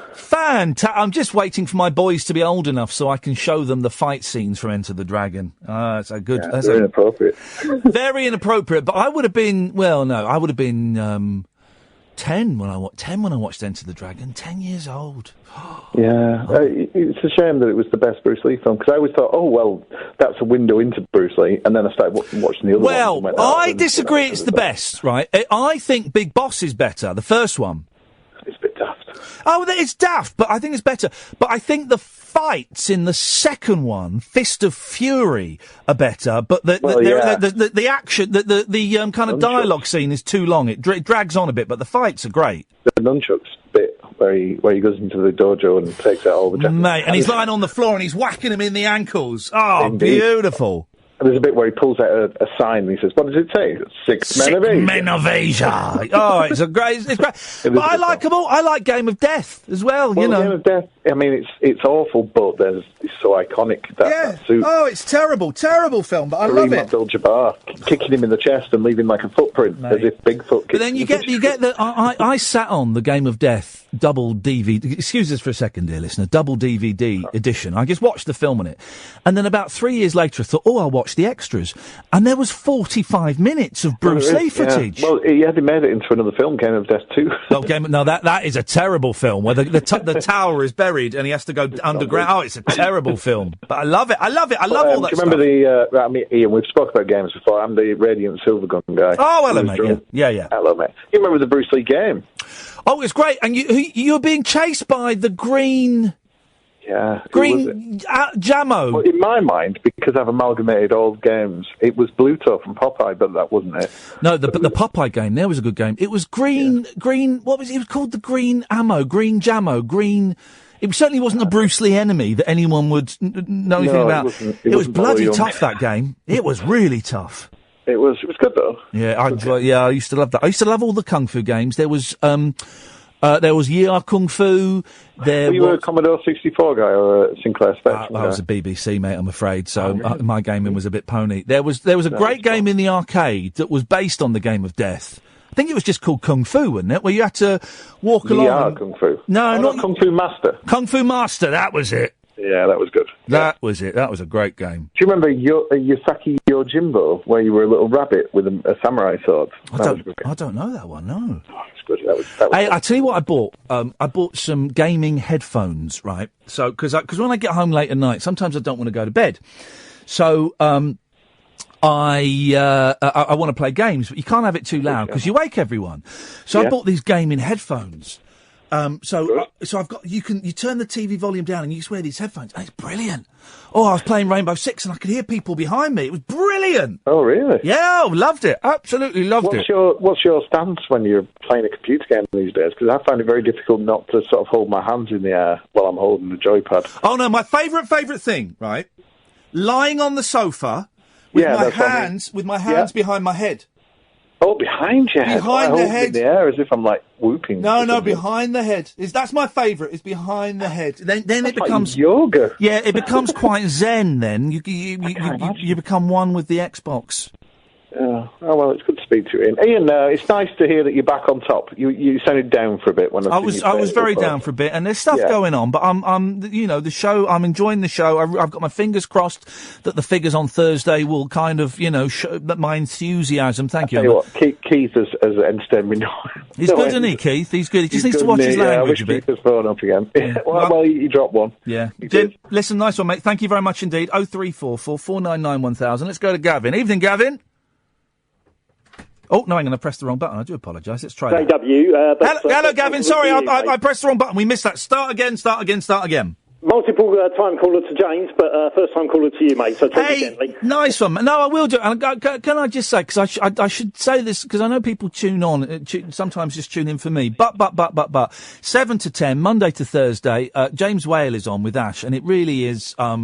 It is a thrill to follow a dinosaur of the old broadcasting era, Gavin. It really is. No, I'm a big fan of it, so it's genuinely... Listen, a couple of months ago, I heard you doing, as far as I'm concerned, an absolutely blinding impression of Robbie Vincent.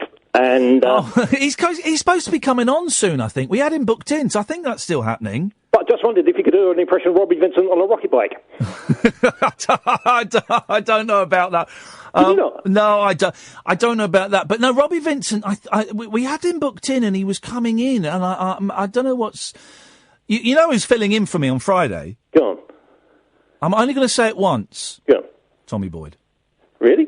Apparently so. My boss didn't tell me. I found out via getting a text from a friend of mine and on Twitter. So it would have been nice to have been told. But yeah, Tommy Boyd. He's not as talented as you, mate. No, there's a rule in radio when you have a break or take time off, you don't want anyone who's better than you filling in for you. So that was disappointing to find out. But as far as I'm concerned, your impression of Robbie Vincent really was epic, mate. Oh well, here's the thing: I can sometimes do impressions by luck.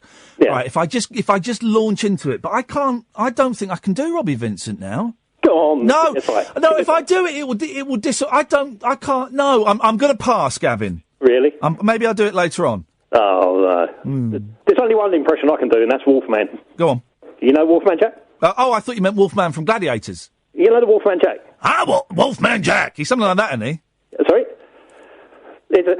You'll have to play along with me. Pretend you're asking. I'm going to go on air and I'm going to ask who's ringing. Yeah. Yes. Hello. Who's this? Hi, this is the Wolfman. Who's that? Oh, that is spot on. Do it again. Hi, this is the Wolfman. Who's that calling? Hi, this is the Wolf. That is... Hey, Gavin, fair play. I mean, there's only about 6 people in this country who know who he is, but that is spot on. Do you think so? Yeah, it's brilliant. Nice one, Gavin. Thanks for calling, man. Cheers, matey. Take care. There we go. Wolfman Jack impressions. I mean, if this show isn't hip and happening, if this isn't getting the figures on Thursday when we've got Wolfman Jack impressions, I don't know what the hell we're doing here. 0344 499 1000. Late nights with Iain Lee on Talk Radio. The wild man of late night radio is back. Iain Lee on Talk Radio. We have ways of making you talk. 344 499 1000 for the first time this evening. The phone lines is empty. For the first time, we have no callers. Let me show you if you're watching on YouTube. This is what I get to see, and as you can see, it is empty. The only person that can change that is you, dear listener. 0344 499 1000 is the telephone number if you want to give us a call. It does kind of slow down. It used to slow down from about 11:15 to about midnight, and then it would pick up again. But I'll be honest, the last couple of weeks, it's only slowed down from about sort of 11:45 for 15, 20 minutes, maybe half an hour. So I don't know. I'll sit here and go through the papers, shall I? 0344 499 1000. Why is Zoe Ball on the front page of the Star? It's a really unpleasant story. You've seen this? It's a really unpleasant story. And I'm not even going to go into the story, because I like Zoe Ball. I don't know her. I worked with her years and years ago. We filmed a pilot that never got picked up. And I think Zoe Ball is one of the most talented people we've got in this country in terms of television presenting. I don't mean in rocket science and brain surgery and stuff like that.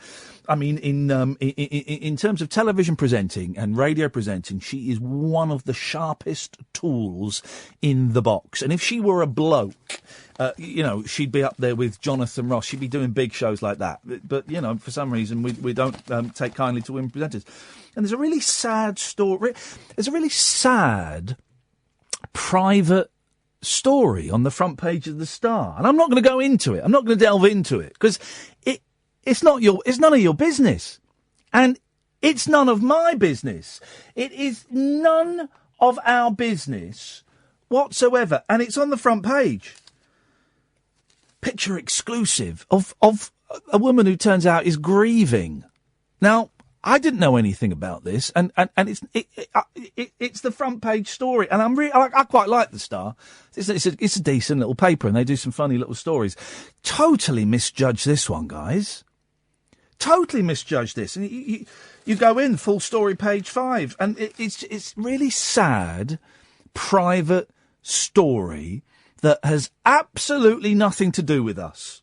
So, I wish Zoe Ball and all of those people that are involved in that story, because it involves a lot of people, I wish them all the best. And I hope your progress, I don't know what I'm trying to say. I just hope things get better one day. And I hope you get some privacy, because this is real scumbag, real scumbag exploitation from the newspapers. Naughty, naughty. 0344 499 1000 is the telephone number. And there's not really a lot in the papers, he said, with an hour and 15 minutes to fill. There's not really a lot in the papers of much interest. It's all kind of tittle-tattle and gossipy today. I mean, there's Brady and there's kind of, election stuff. Well, the Express have found out how to cure arthritis. Brilliant. Okay. But it's all gossipy and snipey today. There's a story about Anna Friel touching a younger man's bum. So what? Who cares about any of this stuff? So I've struggled to find any good news or anything worth talking about. Page 19 of the Daily Mirror. Kelvin Mackenzie will not return to the Sun after provoked outcry by comparing Everton's Ross Barkley to a gorilla. There's some good news. But there's kind of very little in here that's worth talking about. Let's see if we can have a little. I'm really getting into my English breakfast tea. So much better than your builders. Honestly, spend a few pennies more. Love a cup of English breakfast. Let's have a little look here. What's this? Hang on a minute. I'm trying to find a story. Oh, here we go. Here we go. Do you remember yesterday we talked about the 101-year-old skydiver who did it with his son who was 76, his grandson who was 50, and his great-grandson who was 16, something like that. And so a lot of the papers have done here are some other things that old people can do. You won't believe it. You won't believe what other things old people can do. And I do not get why jumping out of an aeroplane... There are some things, right? There are some things that, to me, make absolutely no sense whatsoever as being a fun thing.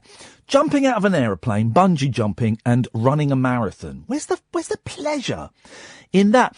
And having been on radio for a while and a local radio presenter for 4 years, every so often someone will suggest, hey, you should run the London Marathon for the and promote the radio show. Or you should skydive and promote the radio show. You should bungee jump and promote... No!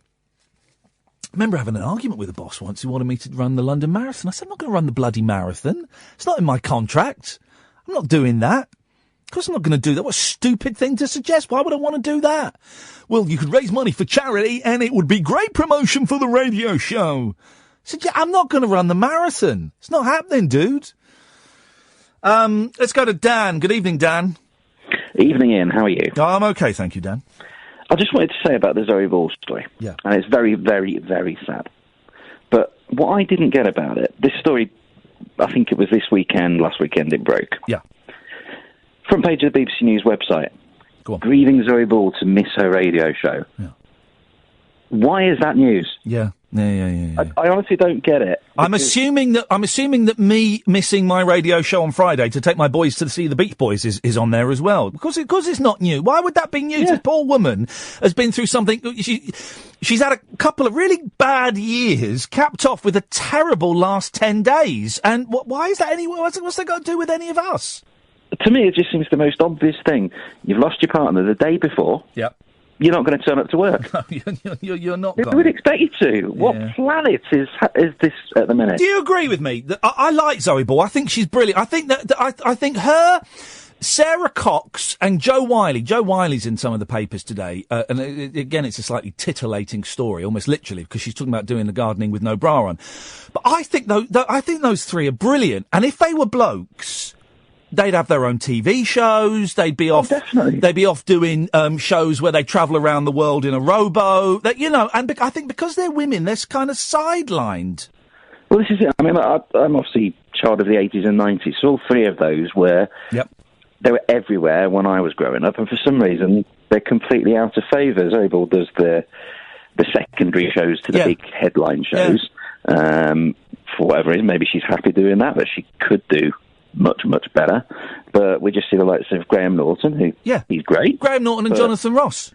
He doesn't need to host everything. No. I remember the first time I met Sarah Cox. Here's a weird thing, Dan. When you get on telly... Other people on telly will come and speak to you spontaneously. It's kind of like you are a member of a secret club. And I was at some do about a couple of months after I'd started being on telly. And I was with my girlfriend, and she went off to the loo, and Sarah Cox came over to talk to me. She went, "All right, Ian, I've seen you. I think what you're doing is great." And I was like, okay. I mean, Sarah Cox, I think, is stunningly beautiful. And I was like, yeah, okay. My girlfriend's just gone to the toilet. And she went, "Oh, you stupid." She went, "Oh, you stupid effer. I'm not chatting you up. I've just come over to say hello." And I was like, "Oh, yeah," and she was, she was very good-natured about it and was laughing about it. But I remember just being mortified because I did think, "Oh, she's chatting me up. My girlfriend's over there." But is this a situation though where you didn't realise that you were probably famous? Oh, yeah. It took a real while to sink in that I had a very low level of fame. I remember the 11 o'clock show. The first one went out on a Tuesday. I think it was Tuesday, the 9th of September. It was my 20th anniversary next year, and it went out. And then the next morning, we went out and filmed some more bits and pieces on the street. And in the first thing that I'd done, I'd gone out on the street and done some secret filming. And I had one thing where I had a massive spliff. I'd go up to someone and say, "Have you got a light?" And they'd say yes, and I'd pull out a massive spliff. And as I was going out the next morning, 9 o'clock in the morning, to film something, all these workmen were going, "All right, mate, you got a light?" And I was going, "What are they talking about? What do they mean?"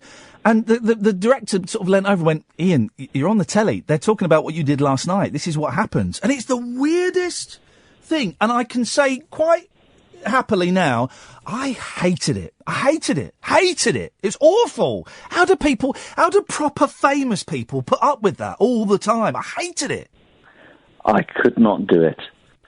It's bad enough that I have to socialise with people who don't know me. If I have to go into a shop and someone talks to me, I don't want you talking to me. I'm an angry man who just likes to bomb in and out of a shop. If you try and talk to me, I'm going to scowl. Yep. I'm not going to buy your product. And I'm going to be honest, and I've said that I don't think this is any great secret, and I haven't had a drink or a drug for years, and I don't condone it, but I kind of smoked a bit when I first started on telly. So there is an instant kind of sort of heightened paranoia and self-awareness. So couple that with being ever so slightly famous, walking into the local garage to buy a pint of milk was a nightmare. Because I'd be thinking, people are looking at me. No, they're not. No, actually, they are. And it was horrible. And I had a very, very brief with fame. It was very tiny. It was minute. And I can safely say I did not enjoy it. If there was a way of being on the telly without them being recognised, that would be perfect. But there ain't. And I didn't enjoy it. And I'm kind of glad that all of that is gone, man. The interesting thing about your nervy instance with Sarah Cox, wouldn't you have been roughly the same level of fame at that point? No. She was doing... No. She was doing Girly Fair around then, wasn't she? She'd been doing stuff for a couple of years before. I mean, the Girly Show. When was the Girly Show? That would have been 95 to 97. Yeah. So I was 98. So that was she had 3 years. She had 3 years on me, and I think she may have appeared, in her pants in magazines and stuff. I don't know. The 90s were weird. Every presenter in their pants in a magazine. Yeah. Or on the Houses of Parliament. The 90s were a very weird, that whole kind of lad culture, then the ladette culture, and beer and cocaine were kind of, were kind of given the thumbs up. The 90s are weird. Anyway, Dan, thank you for that. Thank you. Up your bum. 0344 499 1000.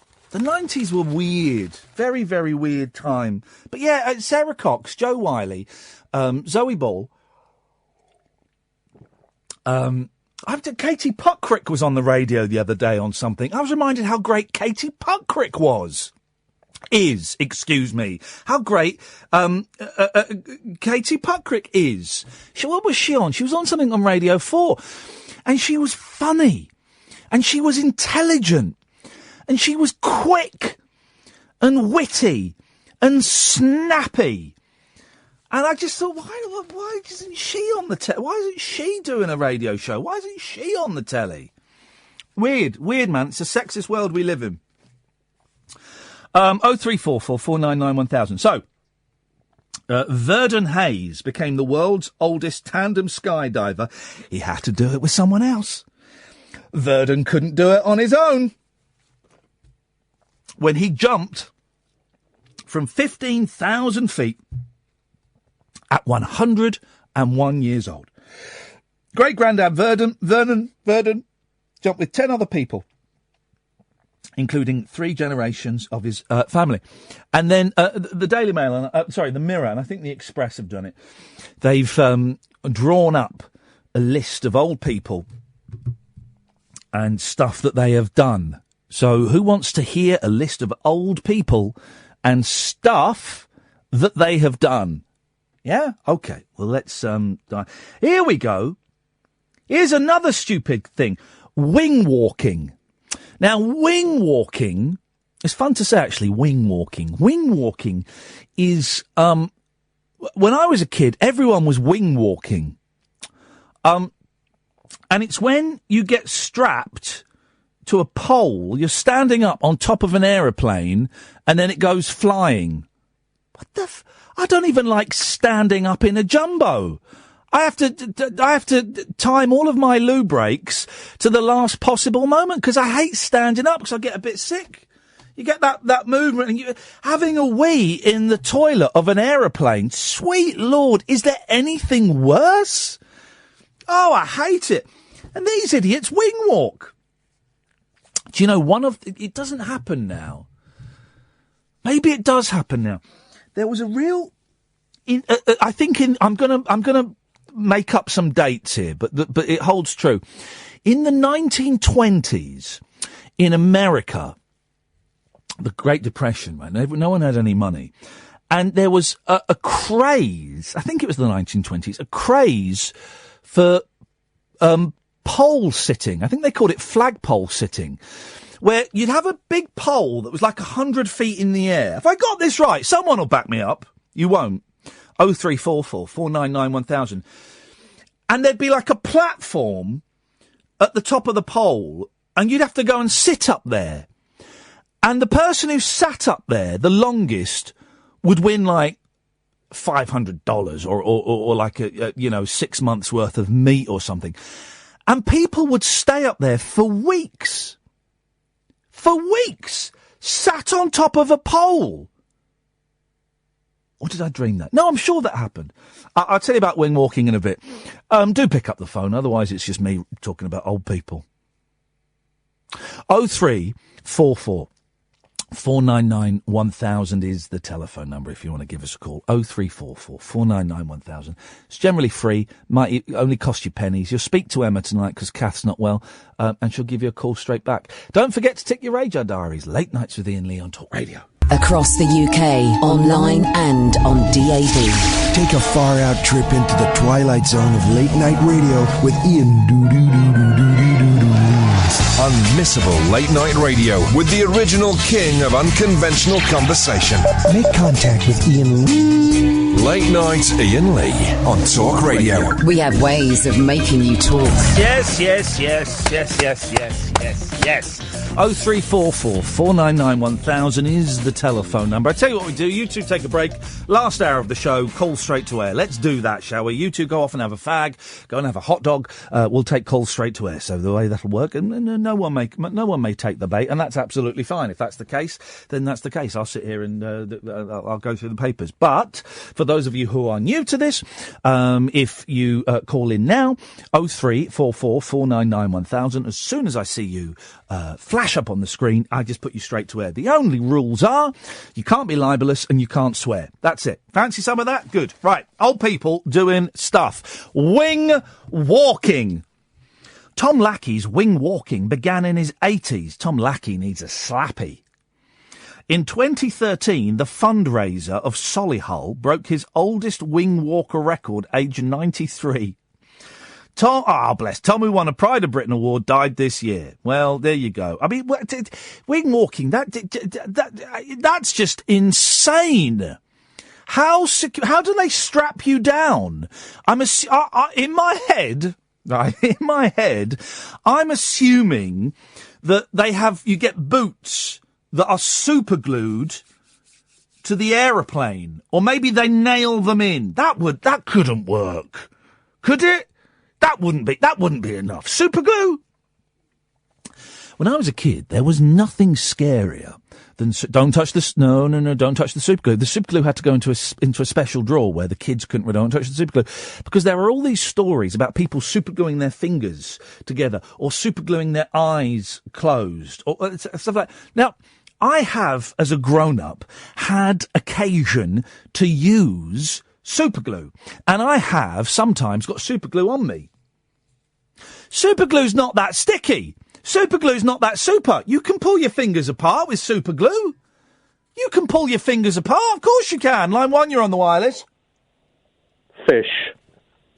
Thank you very much. There we go. Old people doing stuff. Yuichiro Miura of Japan reached the summit of Mount Everest, aged 80 in 2013. Now, I bet there are... is it Sherpas? Yes. I bet there are Sherpas older than 80 that go up the... Because the Sherpas do all the tough stuff, don't they? The Sherpas are the ones that carry the bags... They're doing everything, carrying the food, carrying all the stuff, and when you run out of food, you kill a Sherpa and you eat it, and you climb inside its body to keep warm. No, that's the thing in Star Wars. But Sherpas do all the tough work, while the British, and in this case, the Japanese explorers, here's a question for you, dear listener. Is there anywhere on the surface of the Earth, I don't mean underwater, is there anywhere that has yet to be explored? We must have explored everywhere. Or have we? Is there like an island, like in Lost, that we haven't explored yet? Can that be possible? Really? 0344 499 1000. Anyway, this can be dangerous stuff, being an old person doing stupid things. Who'd have thought it? Yuichiro Miura of Japan reached the summit of Mount Everest aged 80 in 2013, despite a history of heart ops. But this month, 85-year-old Min Bahadur Sherchan died while attempting to reclaim his title as the world's oldest person to climb the peak. There are am I right that there are parts of Everest, all these weird little facts and things that pop up in your head, 0344 499 1000. There are parts of Everest that have ladders on. That's a thing. People have gone and affixed ladders to the side. That's cheating, isn't it? Isn't it? Look, could climb a ladder up Mount Bloody Everest? Unbelievable. Again, another thing that holds no appeal to me whatsoever. Climbing Mount Everest. Nah, I'm all right, thanks. The Beatles were going to call their last studio album, Abbey Road, Everest, after the brand of cigarettes they smoked, Everest. And the plan was they were going to fly out to Everest and have their picture taken halfway up Mount Everest for their album, Everest. But then but then this is the problem. When you're smoking a load of weed, you get very lazy, and they went, nah, let's call it Abbey Road because that's just outside. That's actually how it happened. Line 1, you're on the wireless.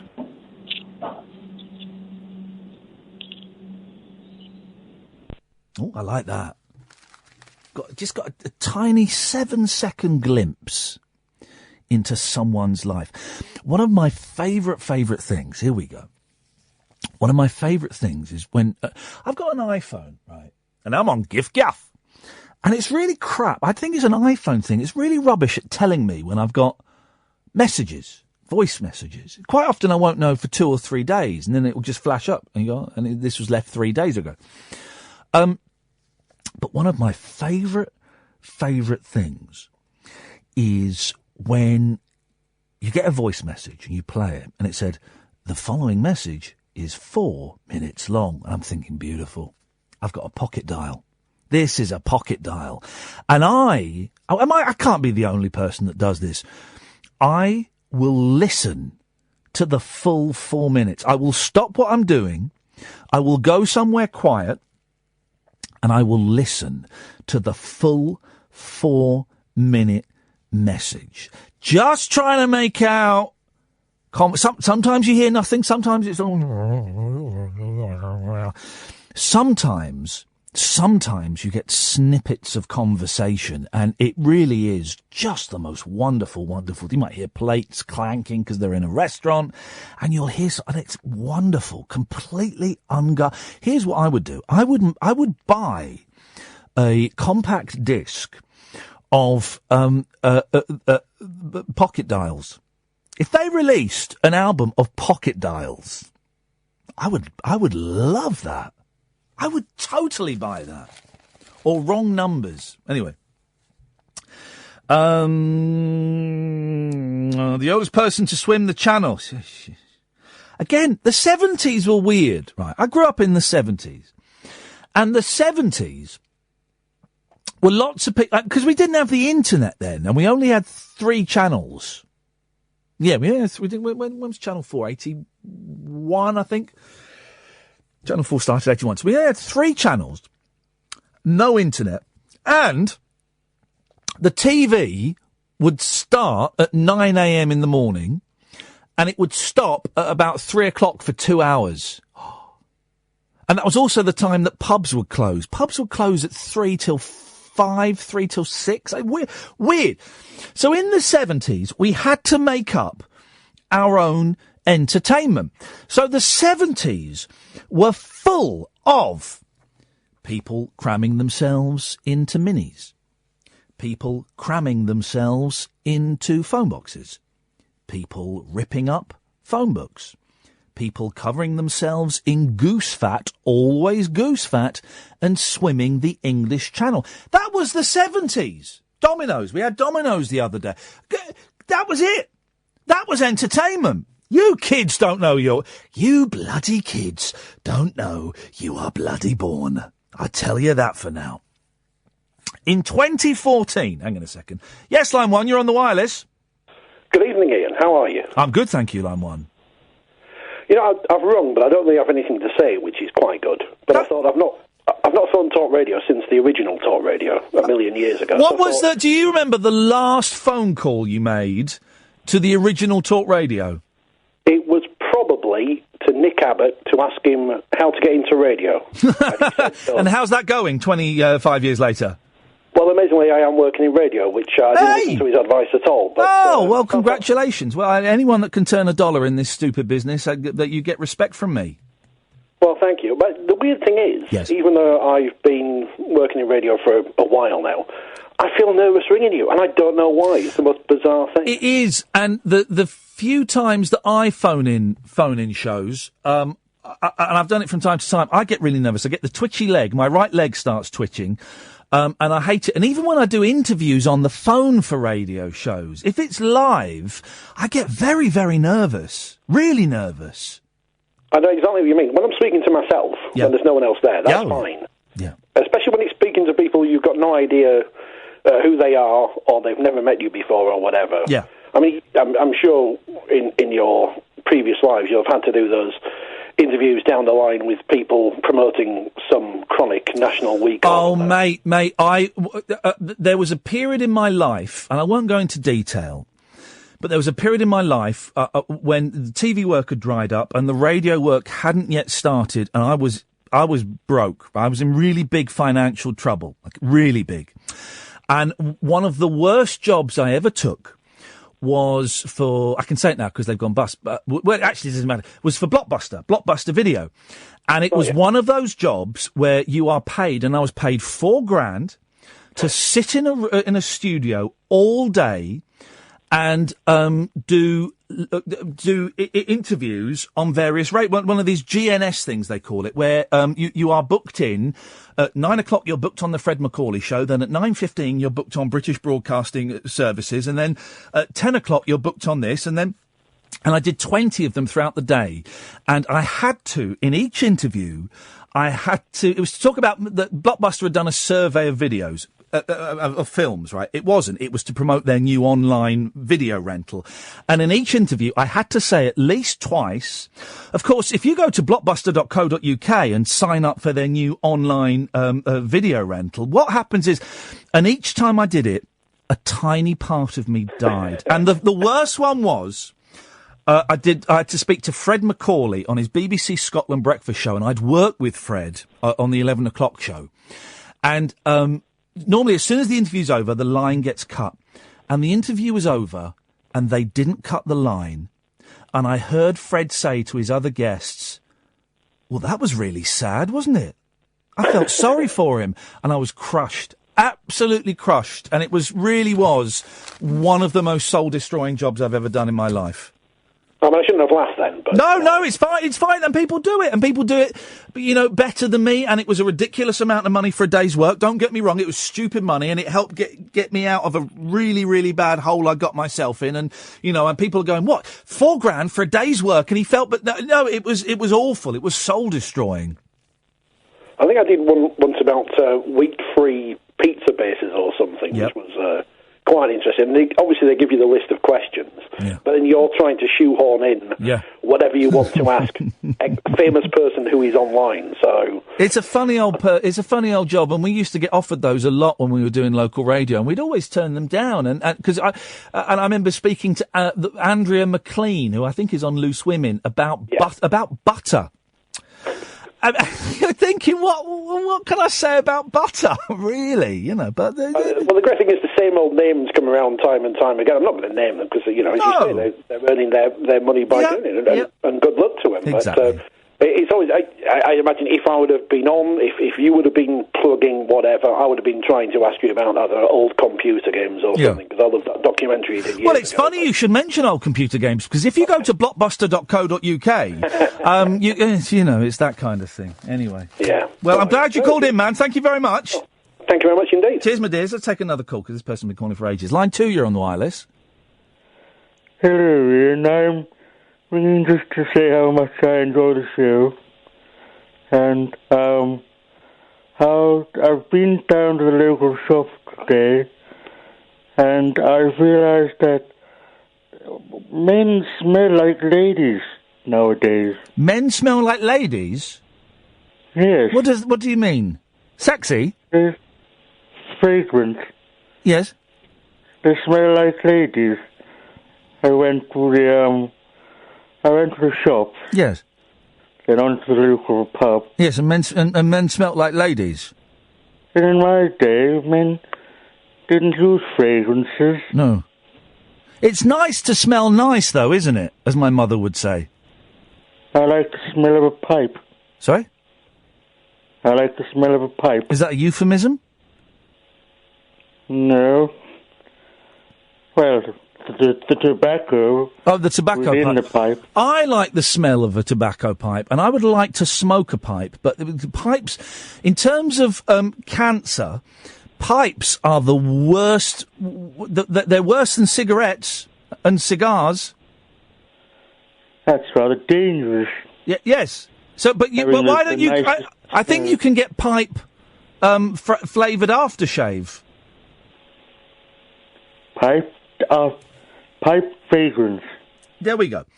0344 499 1000. Call straight to air till the end of the show. Late nights with Iain Lee on Talk Radio. Late night conversation worth losing sleep over. Iain Lee. On air and off the leash. On Talk Radio. We have ways of making you talk. Oh, I can see an old woman in a very bizarre position. We'll have a look at that in a second. Yes, line 1, you're on the wireless. Hello, Ian. Yes? Something you said earlier about not liking the almost like celebrity status you got of people coming up to you. I had a very Ed. Have you got your phone plug I could borrow? If you have, don't worry. No. I had a very brief minor flirtation with a very low level fame for about 6 months. Yes. Yeah. With that of you not liking that situation, hated it. You spoke before about how you was on the 11 o'clock show. Yes.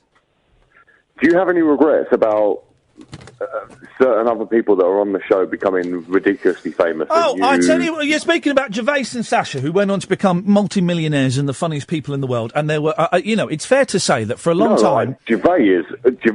one minute, I need to think of my language here. Gervais is awful. I don't think he's awful. I thought, no.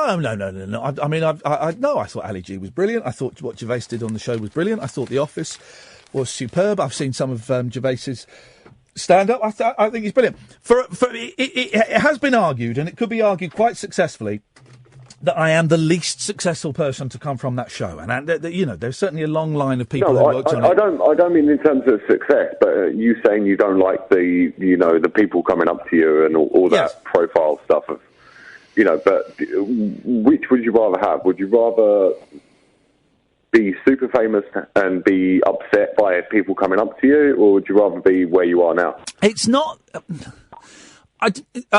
maybe I expressed it badly. It's not people coming up to me that upsets me. I like it when people come up to me and say, "Oh, I like this thing you did," or "I like that thing that you do." It's people. It's people's awareness of you. I got very good at sensing when people were looking at me. But would I like to be a multi-millionaire making movies? Yes. Well, we all would. Yeah, I would. Yeah, I'm not going to be around the bush. Would I? They could pay off my mortgage in one fell, sweep of their hand. Yeah, of course I'd rather be doing that. Of course I would. No, because you've spoke about the other guys from that show, and yes, Sacha Baron Cohen done Ali G, which was awesome. Apart from that, he's useless. Ricky Gervais. No, I don't think that's fair. No, I don't think Sasha's useless. This is my personal opinion. I'm sure people will. Yeah, I've not seen Borat. For a long time, I couldn't watch anything that anybody associated with that show had done because I was very bitter and resentful. It's gone now, but I've not seen Borat. I've not seen Bruno. Sasha's. I've seen you live, and I'd say live you're better than Gervais. No. What are you talking about, man? I'm barely competent, and Gervais is able to... No. This is my opinion. I'm entitled to my opinion. You are entitled to it, but sir, I tell you, sir, your opinion is wrong. 0344 499 1000 is the telephone number if you want to give us a call. Happy to answer any questions you got, guys. Any questions you got. Here we go. Yes, so in 2014, age 73, Otto Fanning from South Africa wanted to have a go on the slab, my lady. Became the oldest person to cross the 21-mile English Channel. I'm assuming when they say cross, he did it by swimming. Wasn't in a pedalo. His aim was to promote the idea that people over the age of 70 can do things like this if they look after themselves and work hard. Oh, shit.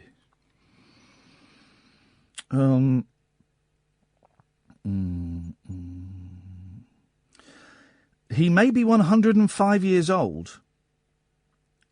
May he be now.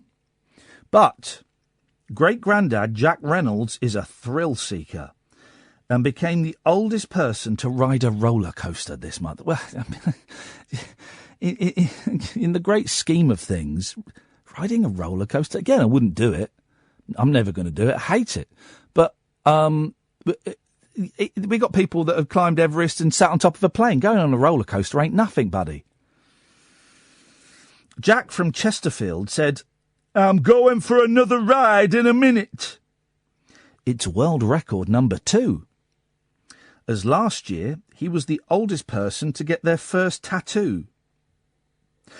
This is number 4, right, in their list of things that old people have done. You can see they've run out of ideas of dangerous things that old people can do. Because number 5 is Dorothy DeLoe, 97.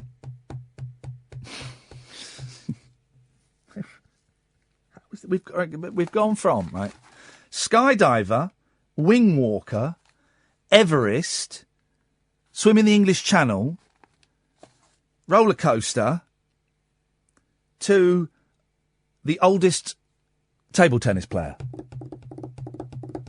She's 97.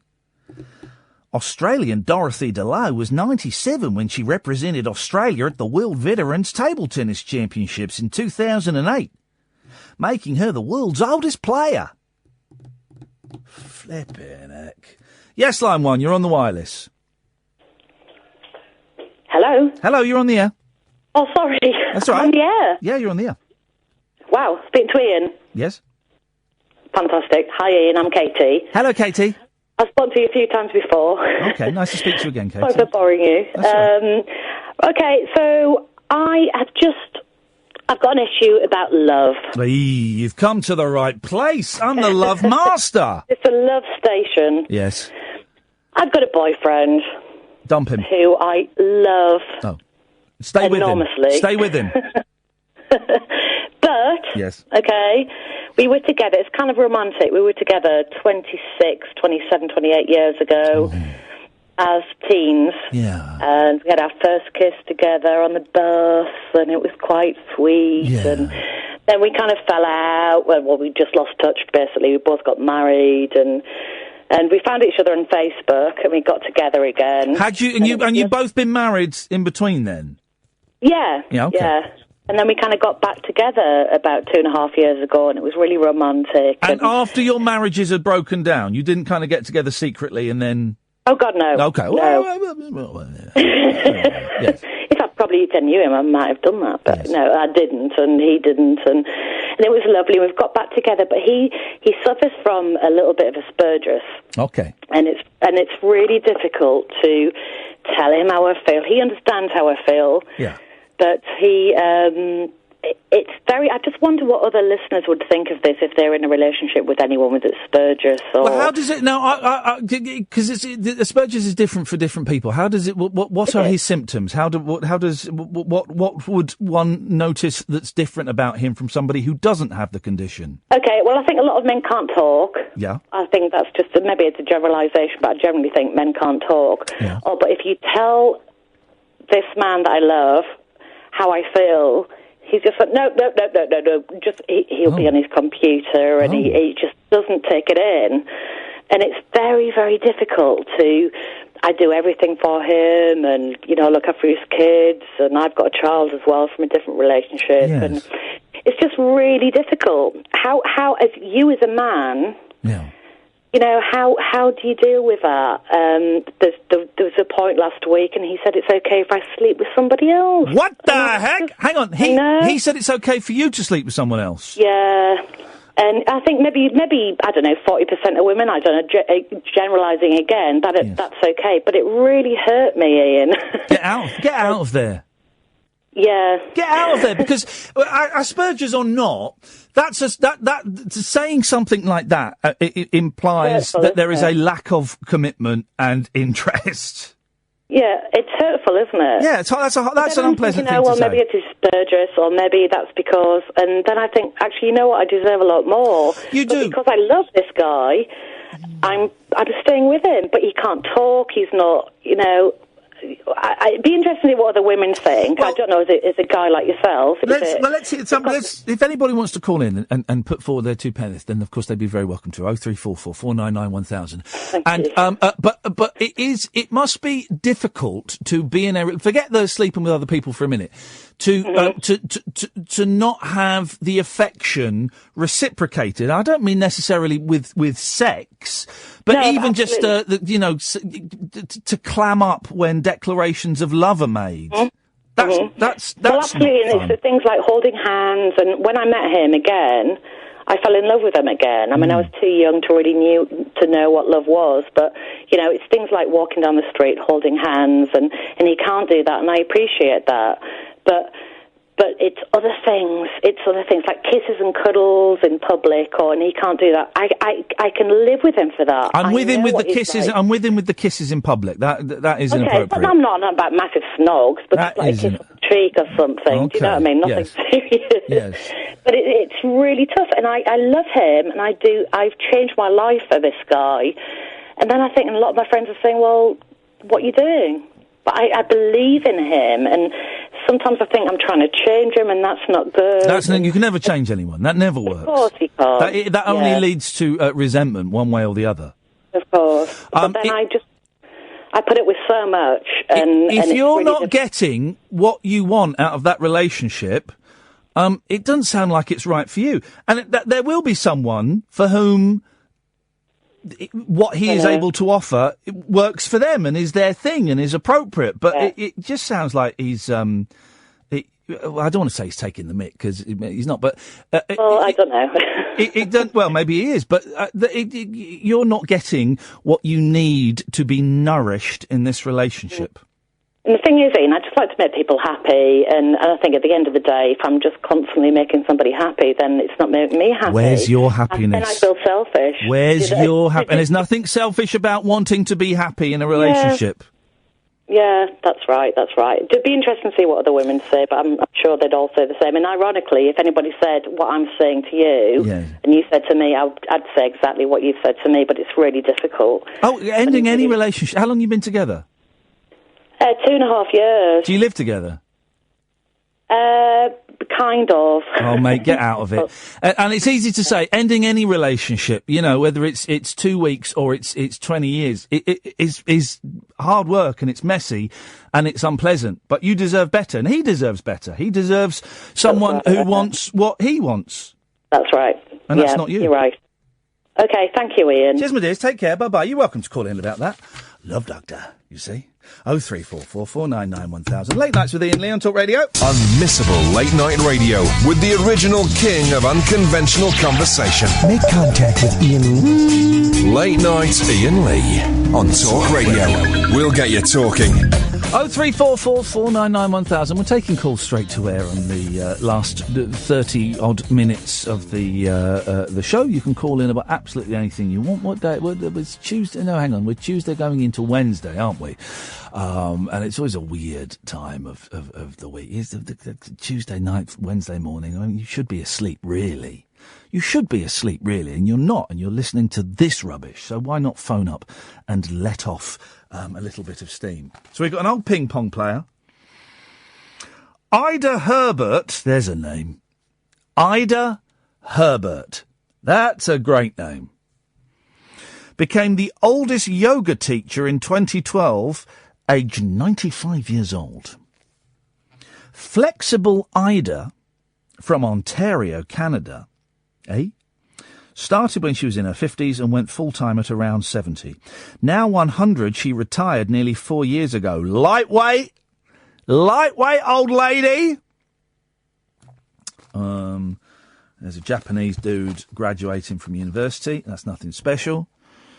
There's an old man riding a bike. Nothing special. There we go. Doris Long from Hayling Island isn't known as Daring Doris for nothing. What's she done? She's the oldest person to murder. No, she's not.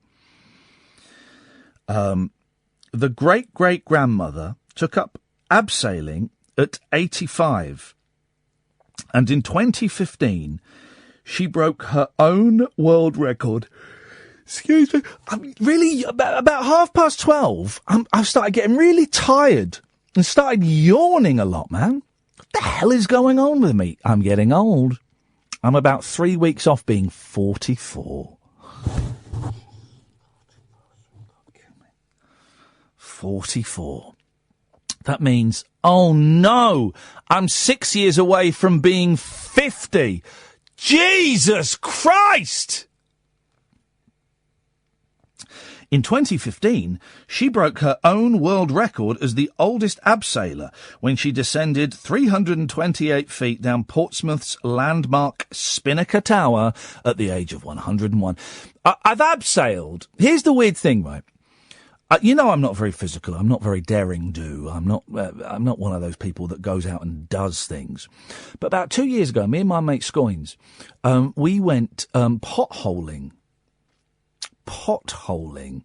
and we went and stayed somewhere in Yorkshire, I think, and we went and stayed in a B&B, and the night before we were all kind of joking about it, and the next morning we had to meet some bloke in a pub. It sounds dodgy, and then he would drive us to where and then we parked up, and we got changed into, like, the waterproofs and all of this stuff. And then we trudged through a field for about 2 miles, and we came to, like a little brook, a little stream. I don't know what a brook is. And he said, right, we're going down through here. And we said, where are we going? There's nothing. He said, look, if you look there, there's like a tiny hole in the ground. And there was, and we had to crawl through this tiny hole in the ground. It was awful. And then when we're underground, we went abseiling underground. Nah, never doing that again. Line 1, you're on the wireless.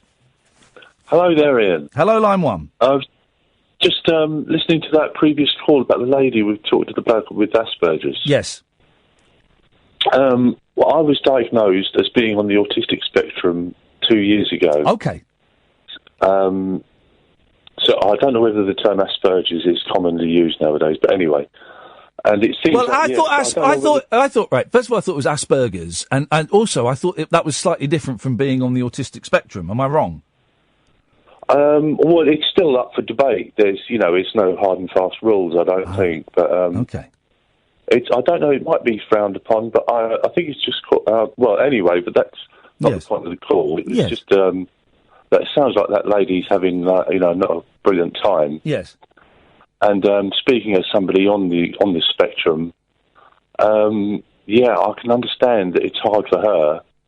But I'm a single bloke, as I'm 50 years old. Yes. And just trying to come to terms with my condition, because, as I said, I was only diagnosed a couple of years ago. Well, what prompted you to go to see? I'm assuming you went and saw a doctor and was diagnosed. Well, it's a long story. I went. It's a long story. Back in about the year 2000, I was started to spiral downhill into depression. Oh, I'm sorry to hear that, man. And you keep on going, and you eventually went to the doctor. Yeah. And I saw counsellors and various people over the years, but my situation never improved, and everything got worse. And eventually, like just a couple of years ago, I was finally diagnosed with autism. Okay. Obviously, with mental health conditions, which were brought on by not being properly diagnosed. But so, what does being autistic mean to you? How does it impact you? How are you, in inverted commas, different from someone who isn't autistic? Because it can mean so many different things, can't it?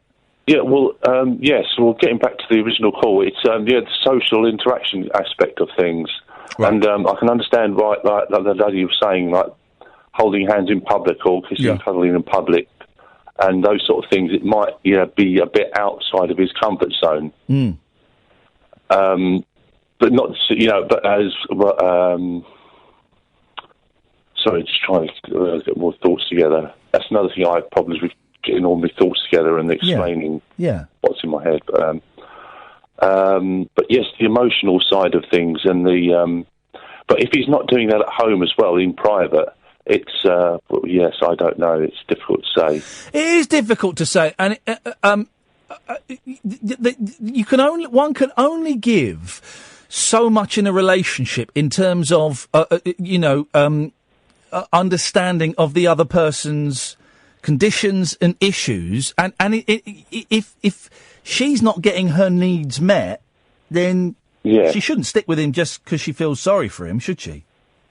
Yes. It sounds like he's maybe taking her for granted a bit. Yeah. Which maybe he doesn't realise. Yeah. That's the problem. But that's not an Asperger's thing or an autism thing. But people do that. Men and women do that. We take someone for granted.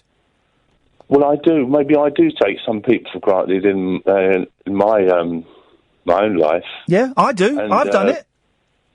Yeah. That's what we do, unfortunately. We get comfortable. Yes, yeah. No, I'm not trying to defend or the person or whatever, but it's. How are you doing now, man? You mentioned the depression and stuff. Is having a diagnosis of autism? Does that help? Is the depression improving? Yes, it is now because of that. Another factor is because of my diagnosis. The strange thing is, yes, I'm on the main. By the way, I've moved into my own flat, which is with help. You know, being on the spectrum, being to diagnosis did help with that. Yeah. And I'm on sertraline, antidepressants, and anti-anxiety. Sertraline made my legs go nuts. Really? Yeah, I heard you talking about this. Yeah, it seems to work wonders for me. Good. I was on venlafaxine, which I think you're on. I'm on venlafaxine now and mirtazapine. Yeah. Yeah, venlafaxine made me go, "Whoa, no, it wasn't good for me at all." Funny, isn't it, how it affects different people? Yeah, it's different meds for different people. Yeah. It's weird, yeah. Yep. So I'm doing all right now. Yeah, thank you for asking. Good. Good. I was going to mention something else, but I've forgotten. Do you fancy going wing walking? I wouldn't mind. I'd give it a go. Come on! You're joking. You'd stand on top of an airplane as it was flying around. Yeah. No, you're right. You are nuts. No, mate. That is not a parachute jump. Oh, right. I'm going to cut you off now. Yeah, thanks, mate. Thank you very much. Great call. I'm glad you're on the mend. Parachute jump. No. I don't buy any of that nonsense. You should not be jumping out of aeroplanes. 0344 499 1000. Late nights with Iain Lee on Talk Radio. The radio show for people who know the best part of the day is the night. Late night Iain Lee on Talk Radio. We have ways of making you talk. 0344 499 1000. Last of the show. Let's go to line one. You're on the wireless. Hello. Man alive, the last two calls have been thought-provoking, haven't they? Isn't it funny? So when sometimes you take calls straight to air, and we get people playing, the Top Cat theme and farting, and then sometimes it goes a bit heavy, and it's all groovy. It's just how people are feeling at 12:45 on a Tuesday night, Wednesday morning. Yeah, I feel a bit bad now because I've just phoned up to say, don't you dare feel bad. What? What the hell is it with wing walking? Man alive, why would anyone? And I've often thought this. You again in the 70s, you'd see it a lot, and you just think, what the? I hope you come off that bloody. Well, no, I don't mean that. But somebody must have fallen off of an aeroplane. Surely. It was always, because I was born in 76, so I sort of grew up in the 80s, and it was always, in the 80s, it was always old ladies doing wing walking. Yeah, there was. And it was always on something like, Jim will Fix It. Every week it was somebody doing wing walking. Do you remember, do you know what I was talking about, when people sitting on top of poles for weeks on end? Yeah. That happened, didn't it? What's that? That was a thing. That was a thing. Flagpole sitting. Flagpole sitting, yeah, that was it.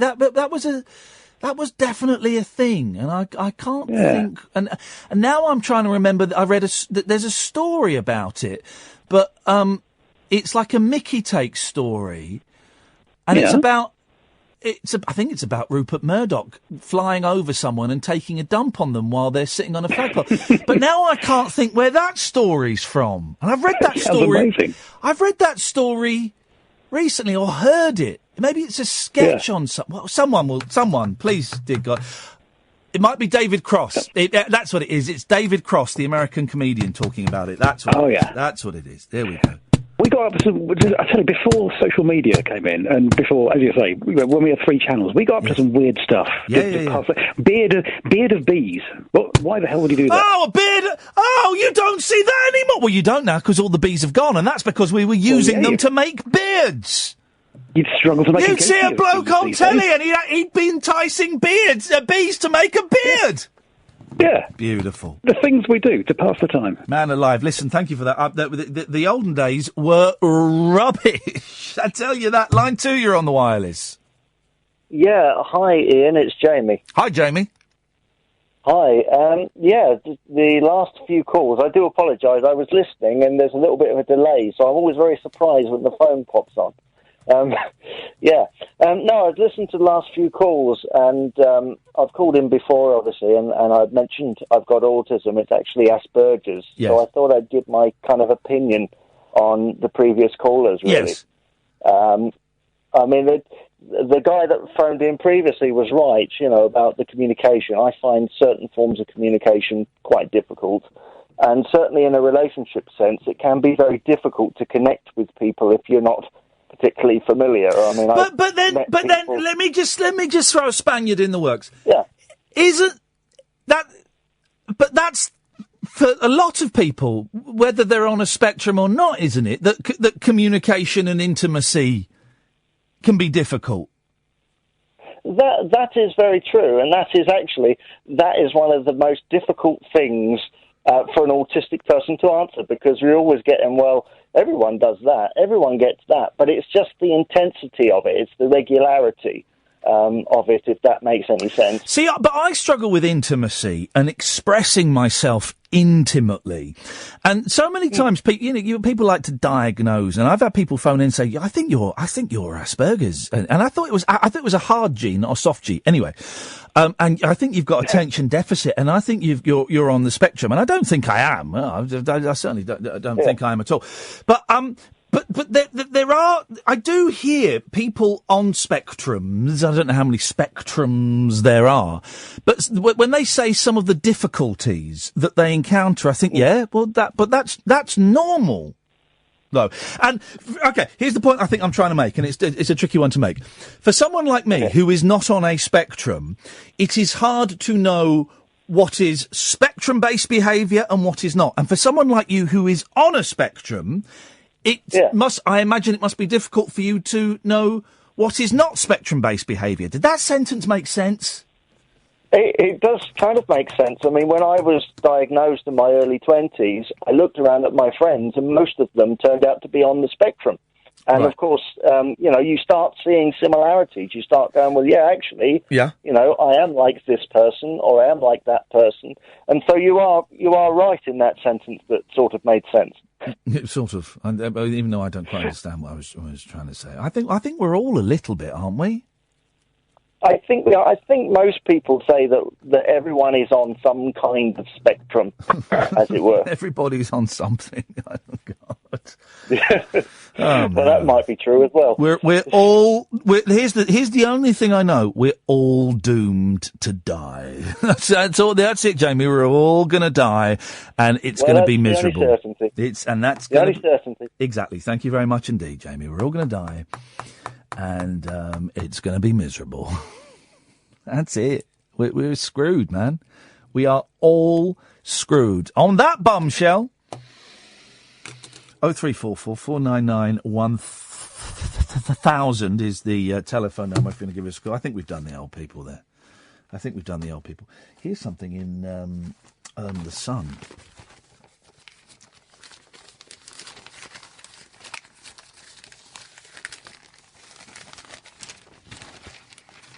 Hang on.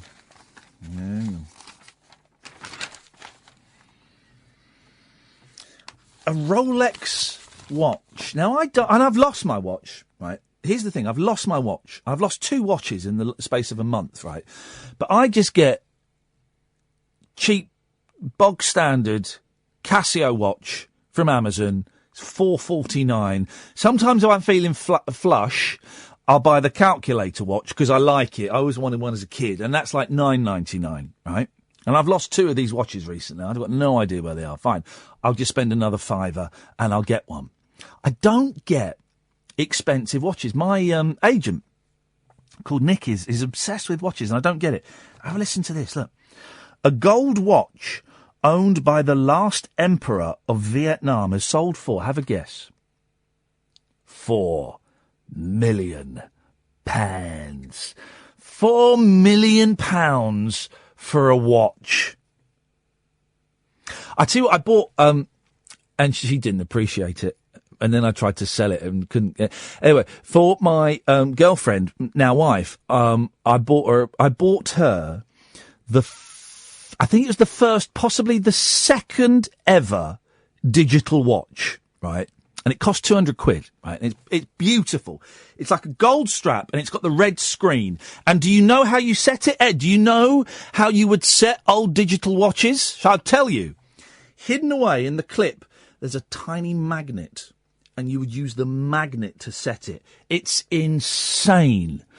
And I think I bought it for, honestly, you'd hold it up against it, and it would flick around. It's incredible. I can't remember who made it.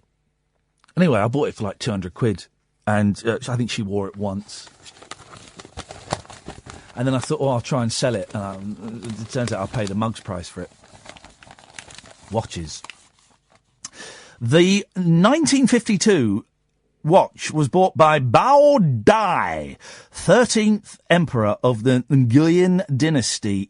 I like it when words have got an N and a G together at the start. I like that.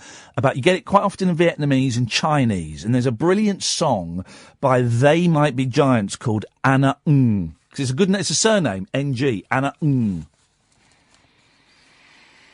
In Switzerland in 1954, it is the only example to feature diamonds at the even hours and is one of only 3 made. Ooh, listen, someone's made a tasty profit on this. It was last sold by auction house Phillips in 2002 for $155,000. Phillips offered it again in Geneva, where it went to a telephone bidder.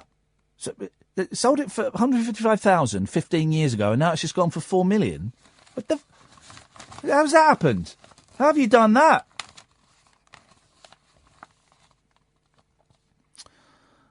Phillips spokesman Aural Bax said Phillips has now surpassed its own world auction record for a Rolex. The most expensive watch was a 1943 model by Swiss maker Patek Philippe, which fetched £8.5 million for a watch. What kind? I begrudge the fact that I'm going to have to go on Amazon and spend $4.49 on a Casio watch. I begrudge the fact.